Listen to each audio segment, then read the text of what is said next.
हाँ जी, हाँ जी, हाँ जी, हाँ जी, हाँ जी, मेरे प्यारे प्यारे सीए फाइनल वाले दोस्तों, अपनी ऑडिट की कक्षा में सुस्वागतम आपका। तो अपना जो आगाज बैच चल रहा है दैट इज रट्टाफिकेशन एंड निमोनिक सीरीज चल रही है अपना, कि ऑडिट के अंदर जितने भी इंपॉर्टेंट टॉपिक्स है, जिससे क्वेश्चन आ चुका है या आ सकता है, वो सारे टॉपिक मैंने आपको याद कराने की जिम्मेदारी ली है। तो उस रट्टाफिकेशन निमोनिक्स बैच के आज अपन chapter number 17.2 that is investigation आज अपन कंप्लीट भी कर लेंगे, शुरू भी आज ही करेंगे। ठीक है, देखो सर, मैंने आपको बहुत बार बताया, हर वीडियो में बताता हूं, ये पढ़ लेना। ये बैच सिर्फ अभी रट्टाफिकेशन के लिए, इसके मैं आपको सब कुछ याद कराऊंगा, बिल्कुल खून में डाल दूंगा, ये मेरी गारंटी। आपने अगर देखा है सब कुछ याद हो जाएगा, ठीक है ना। और एग्जैक्ट, क्योंकि दिक्कत ये होती है ना, क्योंकि आईसीआई जब तक अपन को मार्क्स नहीं देता जब तक आपने exact same answer, exact language नहीं लिखी हो, यही दिक्कत होती है। बट एक चीज वापस मैं बता रहा हूं, क्योंकि अंडरस्टैंडिंग इक्वली इंपॉर्टेंट है, अंडरस्टैंडिंग इक्वली इंपॉर्टेंट है, तो अपन उससे कॉम्प्रोमाइज कभी नहीं करना है अपन को। तो ये बैच रट्टाफिकेशन के लिए, तो क्या हुआ, आपने दूसरे बैचेस अंडरस्टैंडिंग प्लस रट्टाफिकेशन जिसमें दोनों कराए, आप उनको रेफर कर सकते हो, पर ये वाला स्पेसिफिक केवल रट्टाफिकेशन के लिए। चलो आ जाओ, बिना समय व्यर्थ करें अपने चैप्टर नंबर 17.2। ये नोट्स मैं आपको प्रोवाइड करा दूंगा कहीं ना कहीं पे, चैनल वगैरह पे, जहाँ पे भी। चलो आ जाओ, चैप्टर 17.2 इन्वेस्टिगेशन।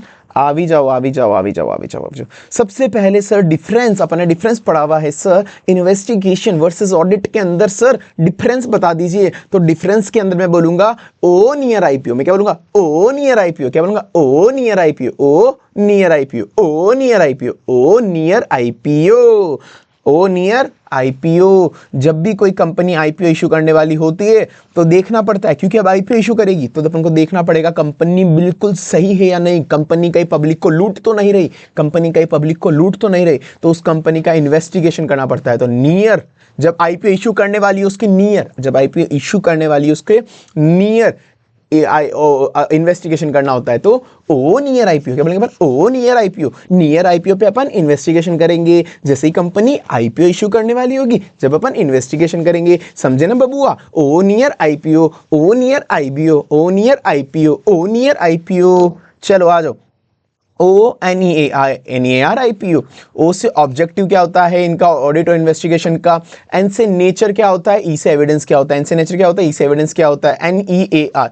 ओ से ऑब्जेक्टिव क्या था, एन से नेचर क्या है, एन से नेचर क्या है, ई से एविडेंस क्या मिलेंगे, एविडेंस कौन से मिलेंगे, इनसे अंदर अपन को ए से अपॉइंट कौन करता है, ए से अपॉइंट कौन करता है, आर से रिपोर्टिंग कब करनी है, सीधी बात है, अपॉइंट कौन करता है, रिपोर्टिंग किसको करनी है, एविडेंस कैसे मिलेंगे, एविडेंस कैसे मिलेंगे, ई से एविडेंस बहुत ईजी है, एन से नेचर है, और उसके बाद ए से अपॉइंट कौन करेगा, आर से रिपोर्ट किसको करना है, ए से अपॉइंट कौन करेगा, आर से रिपोर्ट किसको करना है, बहुत बेसिक से ये तो। फिर नियर आईपीओ, वैसे तो देखो 5 पॉइंट ही याद करने अपने, तो कितने हो गए यहाँ पर, 4 5 पॉइंट तो वैसे ही हो गए, क्योंकि मैंने आपको बोला है मैक्सिमम क्वेश्चन 5 मार्क्स का आता है, पर पढ़ने सारे एमसीक्यू के लिए, बस अब याद करने हो तो ठीक है, वरना देख लो अपन, मैं तो करा देता हूँ, जो याद रह जाए वो काफ़ी है, ठीक है ना, 5 पॉइंट ओनली।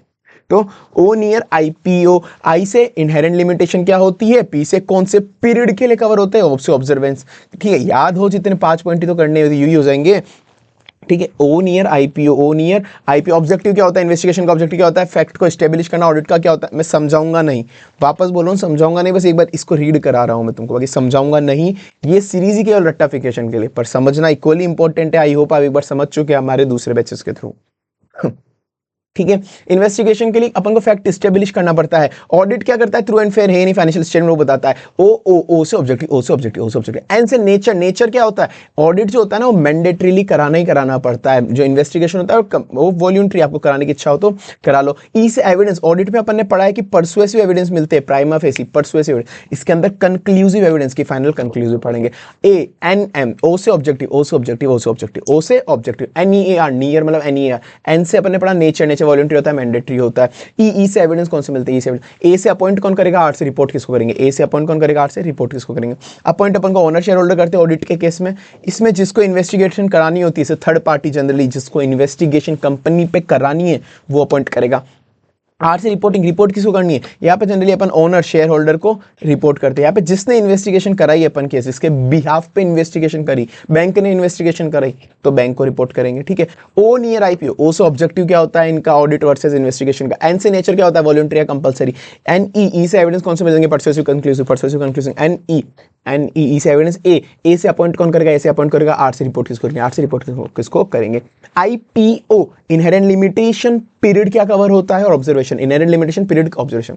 तो 5 ऊपर याद हो गए तो तुम थोड़ा छोड़ सकते हो, मतलब इतना लोड मत डालो दिमाग पे, पर मेरी जिम्मेदारी बनती है, मैं तो कराऊंगा सर, ठीक है। पर हाँ, अगर आपको लग रहा है कि 5 पॉइंट वैसे ही आपको याद हो गए तो ठीक है, पर पढ़ना पूरा है, क्योंकि एमसीक्यू कहीं से भी आ सकता है, ठीक है। पर याद के लिए कितना ध्यान देना है वो देखना है तुमको भी यहाँ पे। आईपीओ, आईपीओ से इनहेरेंट लिमिटेशन क्या होती है? ऑडिट की तो इनहेरेंट लिमिटेशन होती ही होती है, इसकी कोई इन्वेस्टिगेशन की नहीं होती। पीरियड, ऑडिट का पीरियड फिक्स होता है ना, तो 1 साल का होगा, 6 महीने का, क्वार्टरली हो, जो भी होगा। इसका कोई पीरियड फिक्स नहीं होता इन्वेस्टिगेशन का। नो टाइम रिजिट, क्या, no rigid time frame. Observation, इसके अंदर अपन जितने भी generally accepted accounting principle, audit procedure, वो सब लगा के ऑडिट करते हैं। इसके अंदर एनालिटिकल माइंड के थ्रू अपन ऑडिट प्रोसेसर लगा, क्या, इन्वेस्टिगेशन प्रोसेसर लगाते हैं, ठीक है। बाकी 5 पॉइंट याद करने वापस बोल रहा हूं मैं। तो ओ नियर आईपीओ, जब भी कोई पूछे इन्वेस्टिगेशन और ऑडिट में डिफरेंस क्या है, तो इन्वेस्टिगेशन तो जब कराते हैं आईपीओ जब आने वाला होता है, तो नियर टू आईपीओ। तो ओ नियर आईपीओ, ओ से ऑब्जेक्टिव क्या है, एन से नेचर क्या है, वॉलंटरी कंपलसरी है, ई से एविडेंस कौन से मिलेंगे, परसुएसिव कंक्लूजन, एंड ई, ए से अपॉइंट कौन करता है अपन को, आर से रिपोर्ट किसको करेंगे, ठीक है। आईपीओ, इनहेरेंट लिमिटेशन क्या है, कौन सा पीरियड कवर होगा, ऑब्जर्वेशन के अंदर अपन को कौन सी किस तरह से ऑब्जर्व करते हैं अपन ऑडिटोग्राम में। ये कुछ याद कराने वाला टॉपिक है नहीं है सच, पर इस पे मैं एक बार रीड करा के छोड़ूंगा ये तो, पर मुझे लगता था क्वेश्चन आया हुआ है तो एक बार डाल दिया मैंने ऐसे ही नोट्स में, ठीक है। इसको कोई याद कराने पे मैं इतना ध्यान दूंगा नहीं। कि मतलब कुल मिला के जब अपन इन्वेस्टिगेटर अपॉइंट होता है तो क्या वो रिलाई कर सकता है क्या ऑडिटेड फाइनेंशियल अकाउंट्स पे, क्या वो रिलाई कर सकता है क्या ऑडिटेड फाइनेंशियल अकाउंट्स पे, जो फाइनेंशियल स्टेटमेंट ऑलरेडी है, तो क्या उस पर रिलाई कर सकता है? अगर बहुत बेसिक, वो बहुत बेसिक, पहले देखो कि वो बनाए किसने, क्या वो किसी स्पेसिफिक क्वालिफाइड पर्सन ने, मतलब क्वालिफाइड अकाउंटेंट ने बनाया या नॉन क्वालिफाइड अकाउंटेंट ने बनाया है, या फिर नॉन क्वालिफाइड। अगर वो नॉन क्वालिफाइड, मतलब वो किसी क्वालिफाइड अकाउंटेंट ने उसको ऑडिट नहीं करा हुआ, मतलब ऑलरेडी उस फाइनेंशियल स्टेटमेंट को किसी क्वालिफाइड अकाउंटेंट ने ऑडिट नहीं करा हुआ, तो अपन उसको रिलाई नहीं कर सकते, अपन को चेक करना पड़ेगा, अपन को चेक करना पड़ेगा। पर वो बनाए स्पेसिफिकली मेरे काम के लिए, वो बनाए ही स्पेसिफिक मेरे काम के लिए है, मतलब एक प्रोफेशनल अकाउंटेंट ने स्पेसिफिकली इन्वेस्टिगेशन के लिए बनाया है उसको, तो मैं रिलाई कर सकता हूं थर्ड पार्टी पे, फिर मैं रिलाई कर सकता हूं on the basis of principle of liability of third party, ठीक है। तो पहले देखना है वो बनाए किसने, क्या वो ऑलरेडी ऑडिट हुए हुए, क्या वो बनाए किसने वो फाइनेंशियल स्टेटमेंट, क्या वो ऑडिट हुए हुए, वो बनाए किसने, क्या वो ऑडिट हुए हुए, मतलब वो बनाए किसने है वो देखना है कि वो क्या स्पेसिफिकली मेरे काम के लिए बनाए हुए, ये देखो स्पेशली मेरे लिए ही प्रिपेयर करे उस प्रोफेशनल अकाउंटेंट ने, तो मैं रिलाई कर सकता हूँ।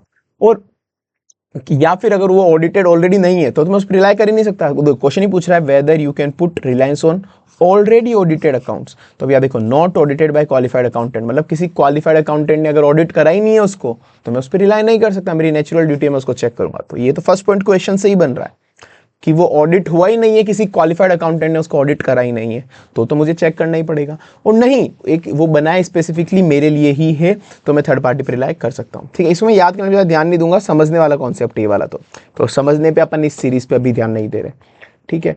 और बाकी हाँ जो भी है, मेरे को हमेशा थर्ड पॉइंट बोलता है कि जो भी है कि अगर मुझे अगर डाउट है कि उसने ऑडिट सही से नहीं करा, मुझे उसकी ऑब्जेक्टिविटी वगैरह पे डाउट है, तो मैं रिलाई नहीं करूंगा। If investigation doubt on audited statement, तो मैं उस पर बिलीव नहीं करूंगा। और बाकी जनरली मैं उस पर कब बिलीव कर सकता हूँ, कब मान सकता हूँ, जब जैसे समझो कि मेरे को रखा क्यों है कि मुझे कंपनी की वैल्यूएशन निकालनी है, कंपनी की बिजनेस कॉम्बिनेशन हो रहा है, तो वो देखना है कि कंपनी की वैल्यूएशन वगैरह क्या है, गुडविल कितनी पे करनी है, कोई पार्टनर आ रहा है जा रहा है, तो वैल्यू ऑफ बिजनेस निकालनी है, गुडविल पेपर कितना है। तो इस केस के अंदर मैं भरोसा कर सकता हूँ फाइनेंशियल स्टेटमेंट पे, ठीक है। बाकी बेटर ये रहेगा तुम जिसने इन्वेस्टिगेटर अपॉइंट करा है उससे लिखवा के ले लो, कि तुमको राइटिंग में लिखवा के ले लो कि मैं इस पे भरोसा करूँ या नहीं करूँ। देखो मैं समझाने पे ध्यान नहीं दूंगा यार, मैंने वही बोला है, तुम कोई दिक्कत ये हो जाती है, तुम समझने के हिसाब से देख लो तो सीरीज तुम्हारी रह ही नहीं है, ठीक है। और मैं भी बार बार पता नहीं क्यों समझाने पे आ रहा हूँ, और ये टॉपिक क्यों ही डाला मैंने नोट्स में, डालना ही नहीं चाहिए था यार जब कराना नहीं था तो, पर याद हो गया होगा तो यार। देखो ऑडिटेड फाइनेंशियल अकाउंट्स है, ऑडिटेड फाइनेंशियल स्टेटमेंट अपन पे रिलाई करना नहीं करना। फर्स्ट पॉइंट से आंसर बनेगा फर्स्ट क्वेश्चन से, can we put reliance on already audited account. अगर वो ऑलरेडी ऑडिटेड नहीं है, अगर वो ऑलरेडी ऑडिटेड नहीं है क्वालिफाइड अकाउंटेंट से, तो भरोसा नहीं करना है, फर्स्ट पॉइंट ये बोलता है। अगर not audited by the qualified accountant, तो मुझे भरोसा नहीं करना, मुझे चेक करना है, ठीक है। फर्स्ट इससे ही आंसर बन रहा है फर्स्ट पॉइंट। नहीं वो तो बना ही मेरे लिए है स्पेसिफिक, हो तो स्पेसिफिकली मेरे लिए ही बना है, तो मैं भरोसा कर सकता हूँ। Specifically prepare by professional accountant जिसको पता है इन्वेस्टिगेशन के लिए बन रहे, तो मैं रिलाई कर सकता हूँ। और फिर उसके बाद 2 पॉइंट, मैं रिलाई कब कर सकता हूँ, कब नहीं कर सकता, कब कर सकता हूँ, कब नहीं कर सकता। मुझे उस पर डाउट है तो मैं रिलाई नहीं करूंगा। अगर कैन नॉट रिलाई इन्वेस्टिगेशन को उस पर डाउट है, कुछ डाउट है तो मैं रिलाई नहीं करूंगा। मैं रिलाई कर सकता हूँ जब बिजनेस कॉम्बिनेशन वगैरह इनके लिए मुझे रखा है कि बिजनेस की वैल्यू फाउंड करो। ठीक है, इस वाले टॉपिक पर ठीक है, याद करने जितना कुछ था नहीं पर याद हो गया होगा। हाँ अब यहाँ पे आओ वापस से। ये देखो स्पेशल एस्पेक्ट कुछ बिजनेस इन्वेस्टिगेशन के, इकोनॉमिक एंड फाइनेंशियल पोजीशन। ये क्वेश्चन भी आया हुआ है, इसका क्वेश्चन है, मतलब क्वेश्चन भी आया हुआ है एग्जाम में इसका। कि आप इकोनॉमिक और फाइनेंशियल पोजीशन कैसे चेक करोगे कंपनी की। बहुत बेसिक, बहुत बेसिक। किसी भी कंपनी के अंदर, किसी भी कंपनी के अंदर आप पहले पैसा डालते हो, आप पहले पैसा डालते हो, पैसा मतलब कैपिटल इन्फ्यूज करते हो, पैसा डालते हो ताकि आप मशीनरी वगैरह परचेज करो, लेबर वगैरह को पैसे दे सको। मतलब आप पहले कैपिटल डालोगे, पैसा इन्फ्यूज करोगे। क्या होगा उससे, ताकि आप अपने मशीनरी वगैरह खरीद सको, वो सब खरीद सको, जिससे आपकी प्रोडक्शन की कैपेसिटी इंक्रीज होगी, जिससे आपकी प्रोडक्शन की कैपेसिटी इंक्रीज होगी। ठीक है, आपने कैपिटल इन्फ्यूज करी, अपने धंधे में कैपिटल इन्फ्यूज करी। क्यों इन्फ्यूज करी, क्योंकि आपको प्रोडक्शन की कैपेसिटी बढ़ानी थी, तो मशीन वगैरह खरीदी, मशीन वगैरह खरीदी। अब जैसे ही आपने अपनी प्रोडक्शन की कैपेसिटी बढ़ाई, मतलब आपका प्रोडक्शन बढ़ गया, तो प्रोडक्शन बढ़ा तो उससे आपकी सेल्स भी बढ़ेगी, सेल्स बढ़ेगा तो उससे आपका प्रॉफिट भी बढ़ेगा। कितना सिंपल है, आपका प्रोडक्शन बढ़ा मतलब कैपेसिटी बढ़ी, तो उससे आपकी सेल्स बढ़ी, सेल्स बढ़ा तो प्रॉफिट बढ़ा। तो आपने इन सब के लिए क्या करा, सबसे पहले मैंने बिजनेस में कैपिटल डाली। सबसे पहले कभी भी कोई आपसे क्वेश्चन पूछ ले इकोनॉमिक एंड फाइनेंशियल पोजीशन कैसी है कंपनी की, कैसे चेक करेगा इन्वेस्टिगेटर, तो वो देखेगा कि क्या कंपनी में कितना पैसा डाला, कितना कैपिटल डाला। कैपिटल से प्रोडक्शन बढ़ा मतलब कैपेसिटी बढ़ी, कैपिटल डालने से प्रोडक्शन बढ़ा, कैपेसिटी बढ़ी, प्रोडक्शन बढ़ा, कैपेसिटी बढ़ी, मतलब सेल्स बढ़ी, सेल्स बढ़ेगा तो प्रॉफिट बढ़ेगा। तो वही तो बोल रहा है ये, कैपिटल डाला आपने, उससे कैपेसिटी बढ़ी, कैपेसिटी बढ़ने से सेल्स बढ़ी, सेल्स बढ़ने के बाद प्रॉफिट बढ़ा। तो यही बोलता है ये देखो, कैपिटल डालो, कैपिटल बढ़ेगा, प्रोडक्शन कैपेसिटी बढ़ जाएगी, उससे सेल्स बढ़ेगी, उससे प्रॉफिट होगा। तो देखो कैपिटल डाली, कैपिटल डालने से मेरी कैपेसिटी इंप्रूव हुई, फिर कैपेसिटी बढ़ने के बाद मेरी सेल्स बढ़ी, सेल्स बढ़ने के बाद मेरा प्रॉफिट बढ़ा, सेल्स बढ़ी फिर प्रॉफिट बढ़ा। कैपिटल डालने से मेरी कैपेसिटी बढ़ी, कैपेसिटी बढ़ने से मेरा सेल्स बढ़ा, सेल्स बढ़ने से मेरा प्रॉफिट बढ़ा। ये वही बोलता है कि अपन को चेक करना है उसकी एडिक्वेट, उसके अंदर फिक्स या वर्किंग कैपिटल है या नहीं। उसके अंदर फिर अपन को देखना है कि वो ऑलरेडी 100% कैपेसिटी पे चल रहा है धंधा या इंप्रूव हो सकता है। क्या देखना है अपन को, उसका ट्रेंड क्या है, सेल्स और प्रॉफिट का ट्रेंड क्या है, और फ्यूचर में वो ट्रेंड कैसा जाएगा, कि सेल्स अभी इतनी है, बाद में इतनी है, तो फ्यूचर में कितना होने वाला है।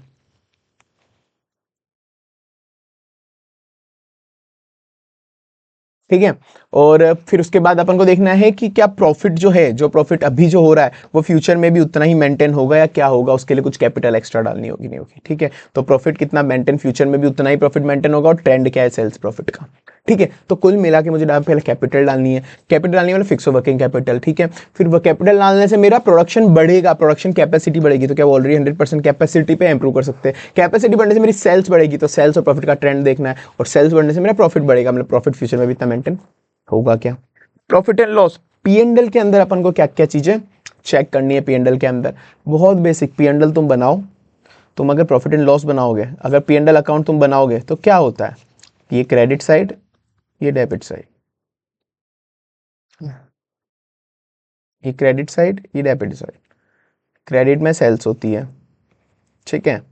फिर यहाँ पर एक्सपेंसेस, जो जो तुमको एक्सपेंसेस आए, मेन पावर रिलेटेड सैलरी होता है, असेट के रिलेटेड डेप्रिसिएशन होता है, असेट पे रिपेयर एंड मेंटेनेंस लगता है।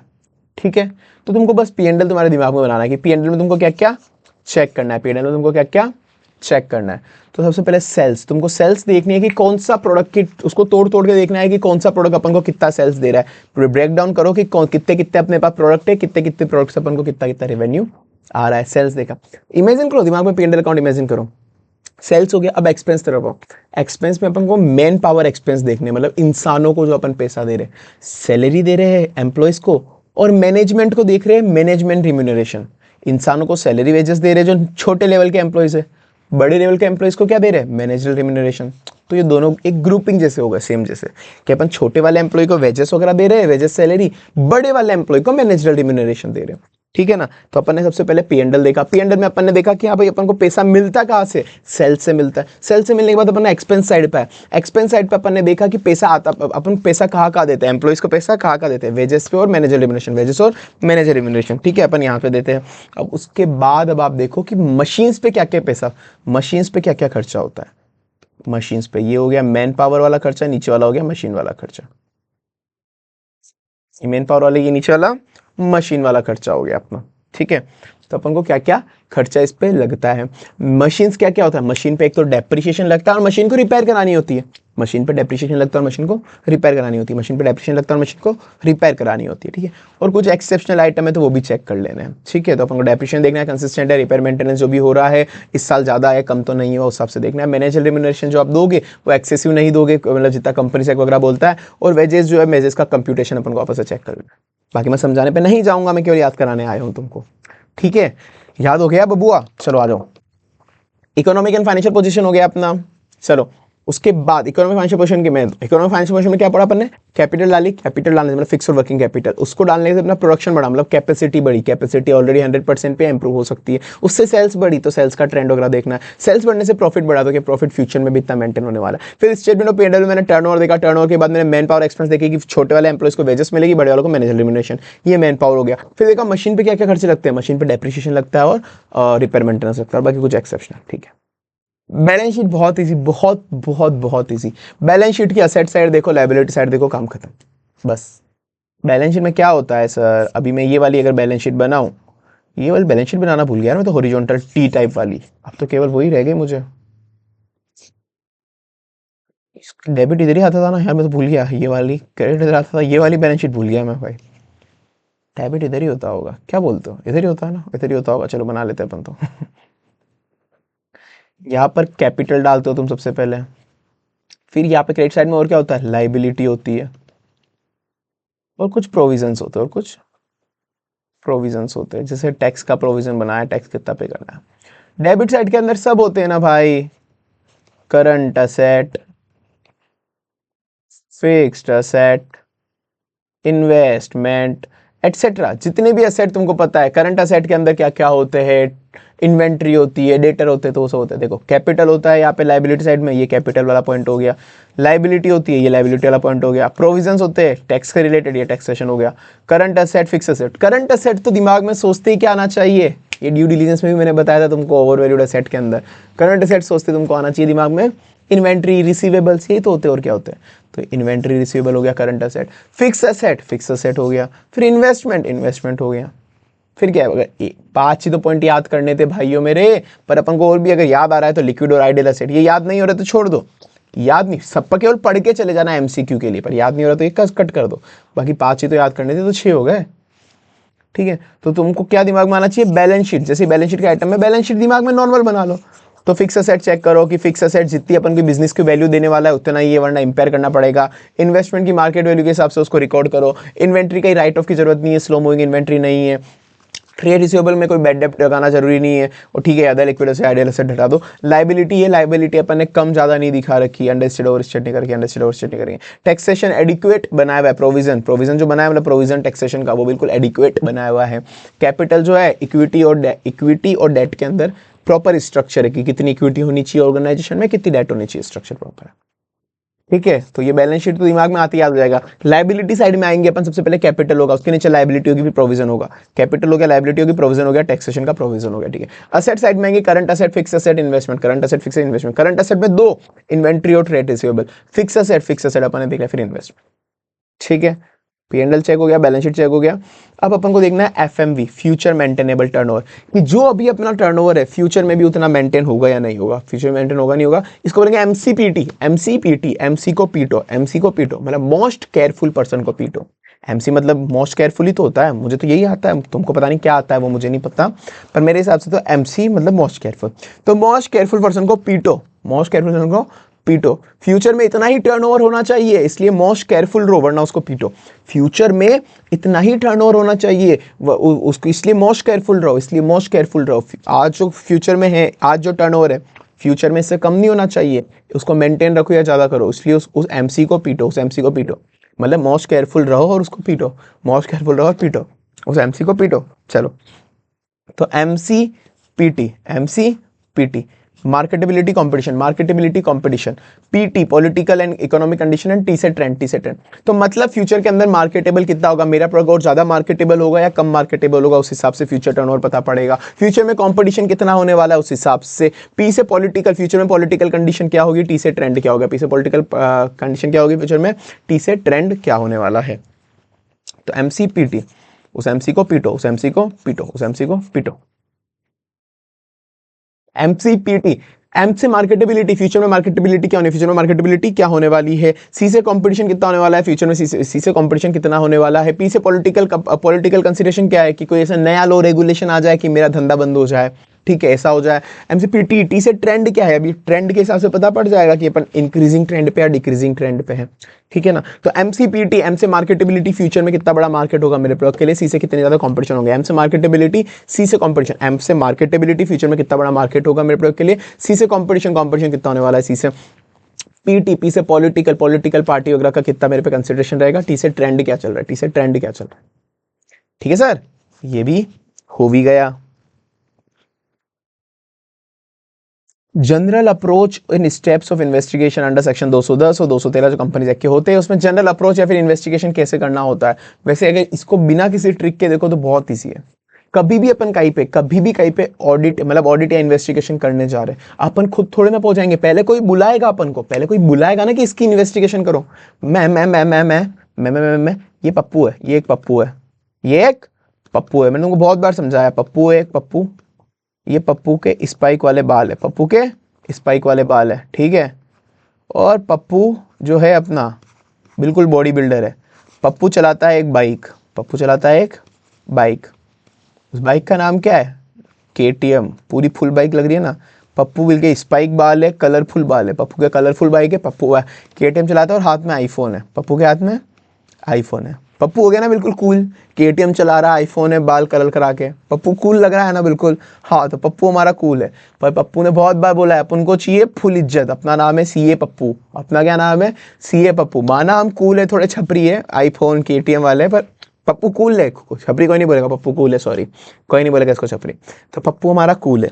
तो अब क्या करा, यहाँ पे अंबानी जी थे, यहाँ पे अंबानी जी थे, तो अंबानी जी सबसे पहले इसको यहाँ पर पप्पू को बुलाया, पप्पू इधर इन्वेस्टिगेट कर, हमारे यहाँ पे पिंकी को इन्वेस्टिगेट कर, मतलब पिंकी यहाँ पे इनकी सेल्स डिपार्टमेंट की थी, जिसकी जुल्फे थी। तो इस अंबानी जी ने बोला इस पिंकी को इन्वेस्टिगेट, अंबानी जी ने बोला इसको इन्वेस्टिगेट कर। तो अंबानी जी सबसे पहले क्या करेंगे, पिंकी को इन्वेस्टिगेट करना, मतलब पप्पू पिंकी को जाके इन्वेस्टिगेट करेगा, पिंकी के काम को जाके इन्वेस्टिगेट करेगा, मतलब पिंकी को इन्वेस्टिगेट नहीं करेगा, पिंकी के काम को इन्वेस्टिगेट करेगा। तो पप्पू पिंकी को इन्वेस्टिगेट करेगा, तो पहले अंबानी जी इसको टर्म्स ऑफ रेफरेंस का लेटर भेजेंगे, कुछ जो टर्म्स ऑफ एंगेजमेंट, कि तू आ, तेरे को पिंकी में क्या क्या चेक करना है, मतलब पिंकी के काम में क्या क्या चेक करना है, तेरे को पहले वो देख, पिंकी के काम में क्या क्या चेक करना है पहले तू वो देख। तो सबसे पहले वो देखेगा वो, तो पहले अंबानी जी टर्म्स भेजेंगे, और वो ही साथ अब वो मतलब गलत चीज़ें चेक नहीं कर ले पिंकी के काम की गलत चीज़ें चेक नहीं कर ले वो, तो उसको स्कोप बताएंगे, टर्म्स के अंदर स्कोप बताएंगे, पीरियड बताएंगे कि पिंकी को इतने टाइम तक चेक करिए, ये चीज़ें चेक कर पिंकी के काम की, ठीक है। तो पिंकी को क्या क्या चेक करना है, मतलब पिंकी के काम में क्या क्या चेक करना है, यार पूरा लंबा लाइन हो रहा है ना। हाँ, और कितने पीरियड तक का चेक करना है, कितने पीरियड का, तो टर्म्स पर डिफाइन करेंगे, तेरा स्कोप क्या है, तेरा पीरियड क्या है। पहले अंबानी जी ने उसको टर्म्स भेजी, तेरा पीरियड क्या है, तेरा स्कोप क्या है, तेरा पीरियड क्या है, तेरा स्कोप क्या है, पीरियड क्या है। तो पहले पप्पू देखेगा, अच्छा मेरे को पिंकी को चेक करना है, मेरा स्कोप ये है, मेरे को इस पीरियड तक पिंकी को चेक करना है, पिंकी के काम को चेक करना है। तो सबसे पहले अंबानी जी ने टर्म्स भेजी, फिर स्कोप एंड पीरियड डिफाइन है, उसका स्कोप की क्या क्या चीजें चेक करनी है पिंकी में, पिंकी के काम में, और पीरियड, ठीक है, terms scope period, terms scope period, उसको टर्म्स स्कोप पीरियड। अब उसके बाद वो डायरेक्ट मुंह उठा के वहां पर चले थोड़ी ना जाएगा इन्वेस्टिगेशन करने, डायरेक्ट मुंह उठा के, वो पहले अपना एक प्रोग्राम बनाएगा कि उसको ये चीज़ें चेक करनी है, ये उसकी क्वालिटी देखनी है, वो देखनी है, ठीक है ना। अब तुम देख लो क्या क्या वो चीज़ें चेक करेगा पिंकी में, उस हिसाब से प्रोग्राम बना लेगा, वो प्रोग्राम बनाएगा। उसको मैंने बोला ना यार, ऑडिट डायरेक्ट तो नहीं होती, पहले प्रोग्राम बनाएगा। अगर वो खुद सफिशिएंट नहीं हुआ उसके काम को चेक करने के लिए, तो किसी एक्सपर्ट को बुलाएगा, ठीक है। फाइनली रिपोर्ट इशू कर देगा, तो नॉर्मली हो गया ना ये, तो कि सबसे पहले अंबानी जी मुझे टर्म्स भेजेंगे, उसमें मेरा स्कोप एंड पीरियड बताएंगे, तुझे क्या क्या चेक करना है, कितने पीरियड तक करना है, बहुत बेसिक है, ठीक है ना। उसके बाद में मेरा खुद का प्रोग्राम बनाऊंगा, मैं डायरेक्ट मुंह उठा के थोड़ी ना उधर चले जाऊंगा, पहले मैं मेरी प्लानिंग प्रोग्राम बनाऊंगा, उसको देखूंगा अगर एक्सपर्ट की जरूरत है तो ठीक, वरना रिपोर्ट इशू कर दूंगा, तो यही है, पहले टर्म्स ऑफ रेफरेंस भेजेंगे तो उसकी क्लैरिटी ले लूंगा मैं कि सब कुछ टर्म्स क्लियर है। फिर उसके बाद मेरा स्कोप, टर्म्स के अंदर स्कोप एंड पीरियड लिखा होगा, टर्म्स में स्कोप एंड पीरियड लिखा होगा, ठीक है। फिर फाइनली मैं मेरा प्रोग्राम बनाऊंगा, कहीं मुझे एक्सपर्ट की जरूरत तो नहीं है, और फाइनली रिपोर्ट इशू कर दूंगा, legal requirement and investigation report finally issue कर दूंगा। सिंपल ही था ना जनरल अप्रोच, स्टेप्स यही तो होगी स्टेप्स। ठीक है, ये हो गया। और या फिर अगर तुमको नहीं सर हमको ऐसे याद नहीं होता, हमारी बुद्धि नहीं चलती है फ्लो चार्ट में अच्छी खासी, तो है ना हमको एक वापस से निमोनिक दे दो मूर्खों वाला, मतलब अच्छा वाला देंगे, ठीक है ना। तो अगर तुमको ऐसा नहीं हो रहा तो इन्वेस्टिगेशन किस पे होगी, डीएसपी नहीं होता, डेप्यूटी पुलिस ऑफिसर, क्या होता है डीएसपी, कुछ तो होता है ना, डीएसपी पुलिस वाले होते हैं ना जो भी, ACP, DSP, assistant commissioner police officer, हाँ डीएसपी भी कुछ होता है पुलिस में, ठीक है। तो डीएसपी जनरली लोगों पे इन्वेस्टिगेशन करता है, डीएसपी लोगों पे इन्वेस्टिगेशन करता है, ठीक है, पुलिस वाला। पर ना यहाँ पर तो डीएसपी पर ही इन्वेस्टिगेशन हो गया, किस पे इन्वेस्टिगेशन हो गया, डीएसपी पर ही इन्वेस्टिगेशन हो गया। जनरली डीएसपी इन्वेस्टिगेशन करता है, यहाँ पे तो डीएसपी पर ही इन्वेस्टिगेशन हो गया, यहाँ पर तो डीएसपी पर ही इन्वेस्टिगेशन हो गया, डीएसपी पर ही इन्वेस्टिगेशन हो गया, तो डीएसपी पर इन्वेस्टिगेशन हो गया। तो बस डी को काट के टी कर लेना कि टीएसपी पर इन्वेस्टिगेशन हो गया, इस पे टीएसपी पर। टी से टर्म्स ऑफ रेफरेंस, एस से स्कोप ऑफ इन्वेस्टिगेशन, टी से टर्म्स बेसिक, एस से स्कोप, पी से पीरियड, एस से स्कोप, पी से पीरियड, टी से टर्म्स ऑफ रेफरेंस, एस से स्कोप, पी से पीरियड, एस से स्कोप, पी से पीरियड, एस के स्कोप, पी से पीरियड, ठीक है। तो टीएसपी पर पी से प्रोग्राम, ई से एक्सपर्ट, पी से प्रोग्राम, ई से एक्सपर्ट, पी से प्रोग्राम, ई से एक्सपर्ट और आर से report, program expert report, TSP per, PER, TSP per terms scope period, terms scope period, terms scope period, terms scope period, terms scope period, program expert और report, program expert और report, ठीक है। तो अगर ऐसे याद हो जाए तो ऐसे, वरना मैंने पहले बताया वैसे, जो तुम्हारी इच्छा। नॉन स्टैट्यूटरी ऑब्लिगेशन, छोटा ही चैप्टर है वैसे, ये तो अभी क्यों बड़ा लग रहा है मुझे, ठीक है नहीं छोटा ही है यार वैसे तो, चलो आ जाओ। नॉन इन्वेस्टिगेशन, मतलब नॉन स्टैट्यूटरी इन्वेस्टिगेशन में एक पॉइंट अपन ने पढ़ा हुआ है, इनकमिंग पार्टनर जब आएगा, तुम पप्पू हो ना, तो तुम पप्पू हो, तुमको कोई पार्टनरशिप इन्वेस्टिगेशन, तुमको कोई पार्टनरशिप में किसी सीए फर्म में पार्टनरशिप, तुम भी पप्पू हो, सीए पप्पू हो, केटीएम वाले, बालों पे कलर वाले, हाँ के हाथ में आईफोन, नीचे केटीएम, जो भी नीचे केटीएम मतलब केटीएम पे बैठे हो तुम, तो तुम्हारे पे तुम पप्पू हो, तुम्हारे पास इनकमिंग, तुम्हारे पास किसी सीए फर्म ने बोला, तुम सीए हो, तो तुमको सीए फर्म ने बोला कि ना हमारे यहाँ पे आके एक आपकी बहुत ज़रूरत है, आपको बहुत ज़्यादा नॉलेज है, आपको बहुत ज़्यादा नॉलेज है, तो आप ना ऑडिट की नॉलेज हमारे साथ शेयर करो, हमारे पार्टनर बन जाओ, ऑडिट के पार्टनर आप बन जाओ, हमारे ऑडिट के पार्टनर आप बन जाओ आप हमारे। तो आपको उन्होंने पार्टनरशिप ऑफर करी किसी फर्म ने, नया पार्टनर आ रहा है, तो वो पार्टनर हर कभी ऐसे फर्म में नहीं चले जाएगा, हर किसी फर्म को ज्वाइन कर ले पार्टनर बनने के लिए, ना ना ना ना, पहले वो इन्वेस्टिगेशन करेगा, पहले वो इन्वेस्टिगेशन करेगा कि तुमको क्या देखना पड़ेगा, क्योंकि यार मैं एक नंबर का मूर्ख आदमी, इन्होंने ऐसा क्या रीज़न है कि मुझे पार्टनर बुला लिया, तुम भी तो पहले अपनी खुद की कैपेबिलिटी पे डाउट करोगे ना, मैं भी पे अटक गया था, कौन है भाई, हाँ छोड़ो, हाँ, तो तुम क्या करोगे, तुम सबसे पहले खुद की कैपेबिलिटी पे डाउट करोगे, कि यार मुझे कोई पार्टनर कैसे रख सकता है, क्या रीजन है, और क्या उनका जो पार्टनरशिप में कोई ऐसा क्लोज है क्या जो मुझे पार्टनरशिप में अंदर आने देगा, कि पार्टनरशिप में क्लोज होना चाहिए कि न्यू पार्टनर एंटर हो सकता है। तो सबसे पहले तुम खुद पे डाउट करोगे कि यार मैं एक छपरी इंसान, क्या रीजन है इनका कि मुझे पार्टनर बना रहे, और क्या इनका क्लोज अलाउ करता है क्या, पहले तुम बेसिक चीजें। फिर अब पार्टनरशिप फर्म के बारे में थोड़ी बहुत चीजें जानोगे कि भाई उनकी हिस्ट्री ग्रोथ कैसी है, उनकी पार्टनरशिप डीड पढ़ोगे, कितना जनरली पार्टनरशिप डीड में क्या होता है, कितनी कैपिटल लानी होती है, कितना ड्राइंग कर सकते हो, कितनी सैलरी होगी पार्टनर की, कितना रेट ऑफ इंटरेस्ट होता है कैपिटल पे, रेट ऑफ लोन होता है। पार्टनरशिप डीड 11th या 12th क्लास में पढ़ी थी, नहीं पढ़ी थी अपने को, सर पढ़ी तो थी पर आपको तो पता ही है ना सर, हम गजनी वाले दिमाग के हैं, पता है, सॉरी, थोड़ा तो याद होगा ना भाई, पार्टनरशिप डीड में क्या होता है, कौन कितनी कैपिटल लाएगा, पार्टनर कितना ड्राइंग कर सकता है, अगर ड्राइंग करेगा तो उस पर इंटरेस्ट क्या है, ये सारी टर्म्स पढ़ेगा वो, पार्टनरशिप डीड को ध्यान से पढ़ेगा। तो पहले वो देखेगा कि मेरे को मैं छपरी हूँ, मतलब तुम देखोगे मैं छपरी हूँ, उसके बाद मुझे रीजन क्या है कि ये लोग मुझे एडमिट कर रहे हैं पार्टनरशिप, और फिर पार्टनरशिप डीड में ऐसा कोई क्लोज है क्या जो मुझे एंटर होने देगा, ठीक है।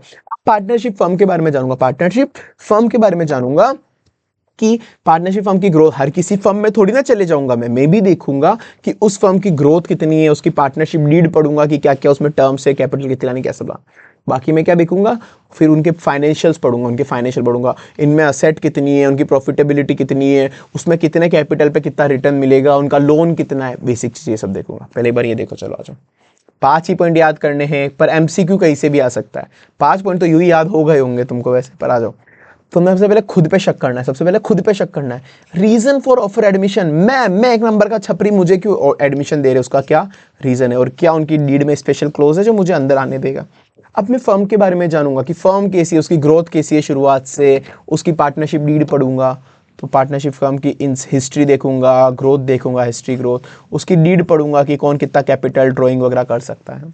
ठीक है, पार्टनरशिप फर्म के बारे में जाना। फिर मैंने कहा यहाँ पर तुमने पार्टनरशिप की डीड पढ़ी, यहाँ पर पार्टनरशिप की डीड वगैरह पढ़ी। अब यहाँ पर तुम उसकी P&L बैलेंस शीट चेक करोगे। P&L balance sheet, P&L balance sheet में क्या होता है, प्रॉफिट देखूंगा, उनकी प्रॉफिटेबिलिटी। बैलेंस शीट में क्या होता है, asset, liability, capital, asset, liability, capital. तो मुझे कितनी कैपिटल डालूंगा तो कितना रिटर्न मिलेगा उससे, मतलब कितना प्रॉफिट जनरेट होगा, rate of return. Capital employed डालूंगा तो कितना रिटर्न मिलेगा। कंपनी के पास असेट कितनी है, कंपनी के पास लायबिलिटी मतलब लीगल ऑब्लिगेशन होगी ना, बैंक वगैरह की लीगल ऑब्लिगेशन। तो बैलेंस शीट की जो भी होती है, असेट, लायबिलिटी, कैपिटल। P&L का क्या होता है, प्रॉफिट, ये सब चेक करूंगा। तो मैं स्क्रूटनाइज करूंगा कि रिकॉर्ड क्या है, इस प्रॉफिटेबिलिटी, इस फर्म में कितना प्रॉफिट रहता है जनरली, इस फर्म की असेट एंड लायबिलिटी पोजीशन क्या है। तो P&L चेक करा, बैलेंस शीट चेक करी, और साथ में लायबिलिटी और भी देखूंगा कि terms of loan of finance की, कभी अगर फर्म ने लोन लिया हुआ है तो उसकी टर्म्स ऑफ फाइनेंस क्या है, लोन, कॉन्ट्रेक्चुअल कोई दूसरी लीगल ऑब्लिगेशन है क्या फर्म पे। तो ये लायबिलिटी वाले पार्ट हो गए, और लायबिलिटी वाले पार्ट। तो मुझे पूरा बैलेंस शीट P&L रिव्यू कर रहा हूं मैं फर्म का। मैंने सबसे पहले प्रॉफिट देखा कि उसकी एसेट एंड लायबिलिटी देखी, फिर लायबिलिटी में देखा कि लोन है अगर फर्म में तो कोई टर्म्स ऑफ रेफरेंस क्या, और दूसरा कोई कॉन्ट्रेक्चुअल लीगल ऑब्लिगेशन है क्या। फिर एक और कैपिटल भी तो होती है, कैपिटल में देखा कि मेरे को कितनी कैपिटल एम्प्लॉयड डालने पे कितना रेट ऑफ रिटर्न मिलेगा, ताकि मैं चेक कर पाऊं कि यार इतना कैपिटल मुझे इंट्रोड्यूस करना है और मुझे रिटर्न इतना ही मिलेगा, तो इसकी जगह मैं कोई दूसरी फर्म ज्वाइन कर सकता हूं। ठीक है, तो ये कैपिटल। तो आपने असेट, लायबिलिटी, प्रॉफिट ये चेक कर लिया। 9 पॉइंट तो यही हो गए भाई, पर फिर भी सर 5 तो पॉइंट याद करने हैं। हाँ मुझे पता है, पर फिर भी मैं अच्छा इंसान हूं, मैं तो पूरे कराऊंगा एक बार क्या। ठीक है, बाकी इतना लोड मत लेना, 5 याद करना है तुमको। फिर उसके बाद मैं करूंगा कि क्लाइंट और स्टाफ देखूंगा कि जो फर्म के जो एग्जिस्टिंग क्लाइंट है, मैं जब उस फर्म में आ जाऊंगा तो फर्म रिकंस्टिट्यूट हो जाएगी ना, फर्म रिकंस्टिट्यूट हो जाती है, चेंज हो जाती है। तो फर्म के जो एग्जिस्टिंग क्लाइंट है उनके पास जो एग्जिस्टिंग ऑर्डर्स है, हाथ में ऑर्डर्स है, तो वो क्या नई फर्म में ट्रांसफर हो जाएंगे या नहीं हो जाएंगे, नई फर्म में ट्रांसफर हो जाएंगे नहीं हो जाएंगे। उनके पास जो स्टाफ है, वो जो एग्जिस्टिंग स्टाफ है वो कितना अच्छा है, पता चला तुम जैसा स्टाफ हो, एकदम तुम जैसा स्टाफ हो जिनको कोई इंटरेस्ट ही नहीं है काम धाम के अंदर, बस पड़े रहते हैं, खाते हैं पीते, ऑफिस में आके कॉफी पी के निकल जाते हैं, तुम जैसा स्टाफ हो, मतलब फर्म की ग्रोथ ही नहीं होती, फर्म की ग्रोथ ही नहीं होगी, तो मैं उस फर्म में नहीं जाऊंगा। तो मुझे देखना है कि उसके फर्म का क्लाइंट और स्टाफ कि जो भी उनके पास ऑर्डर्स हाथ में है वो नए क्लाइंट, वो क्लाइंट उनके पास ट्रांसफर हो जाएंगे, इनकम्प्लीट कॉन्ट्रैक्ट भी उधर ट्रांसफर हो जाएंगे, ये मतलब क्लाइंट और कॉन्ट्रैक्ट्स। ठीक है, और फर्म का जो स्टाफ है वो कितनी क्वालिटी वाला है, की पर्सोनल, जो फर्म के अंदर स्टाफ है की पर्सोनल, वो कितने क्वालिटी वाले है। तो मैंने क्या देखा, अगर मुझे पार्टनरशिप में, अगर तुम्हें पार्टनरशिप में अगर इनवाइट करा तो तुमको खुद पे शक करना है सबसे पहले। मुझे रीजन क्या है, मुझे पार्टनरशिप ले रहे हैं, उनके क्या डीड में लिखा है कोई स्पेशल क्लोज के अंदर आ सकता हूं। फिर अपन ने उसकी पार्टनरशिप डीड पढ़ी, हिस्ट्री देखी उसकी वो सब पढ़ी कि उसकी हिस्ट्री, ग्रोथ क्या है, पार्टनरशिप डीड के अंदर क्या क्या कैपिटल कंट्रीब्यूट हो रहा है, मतलब लिखी हुई चीजें, टर्म्स। ठीक है, फिर अपन ने उसकी बैलेंस शीट P&L रिव्यू करी, उसकी प्रॉफिटेबिलिटी देखी, असेट लायबिलिटी देखी, लायबिलिटी में कोई लोन है तो कॉन्ट्रेक्चुअल लोन्स की टर्म्स वगैरह क्या है, और कोई लीगल एंड कॉन्ट्रेक्चुअल लायबिलिटी दूसरी है क्या, और एक और बैलेंस शीट में होता है कैपिटल, तो कितनी कैपिटल एम्प्लॉयड और कितना रेट ऑफ रिटर्न मिल रहा है, और उसके जो एग्जिस्टिंग क्लाइंट है, ऑर्डर्स इन हैंड है या कॉन्ट्रैक्ट है, वो मेरे पे ट्रांसफर हो जाएंगे, मतलब नई फर्म में चले जाएंगे, और जो स्टाफ है वो स्टाफ उसका कितना कंपिटेंट है।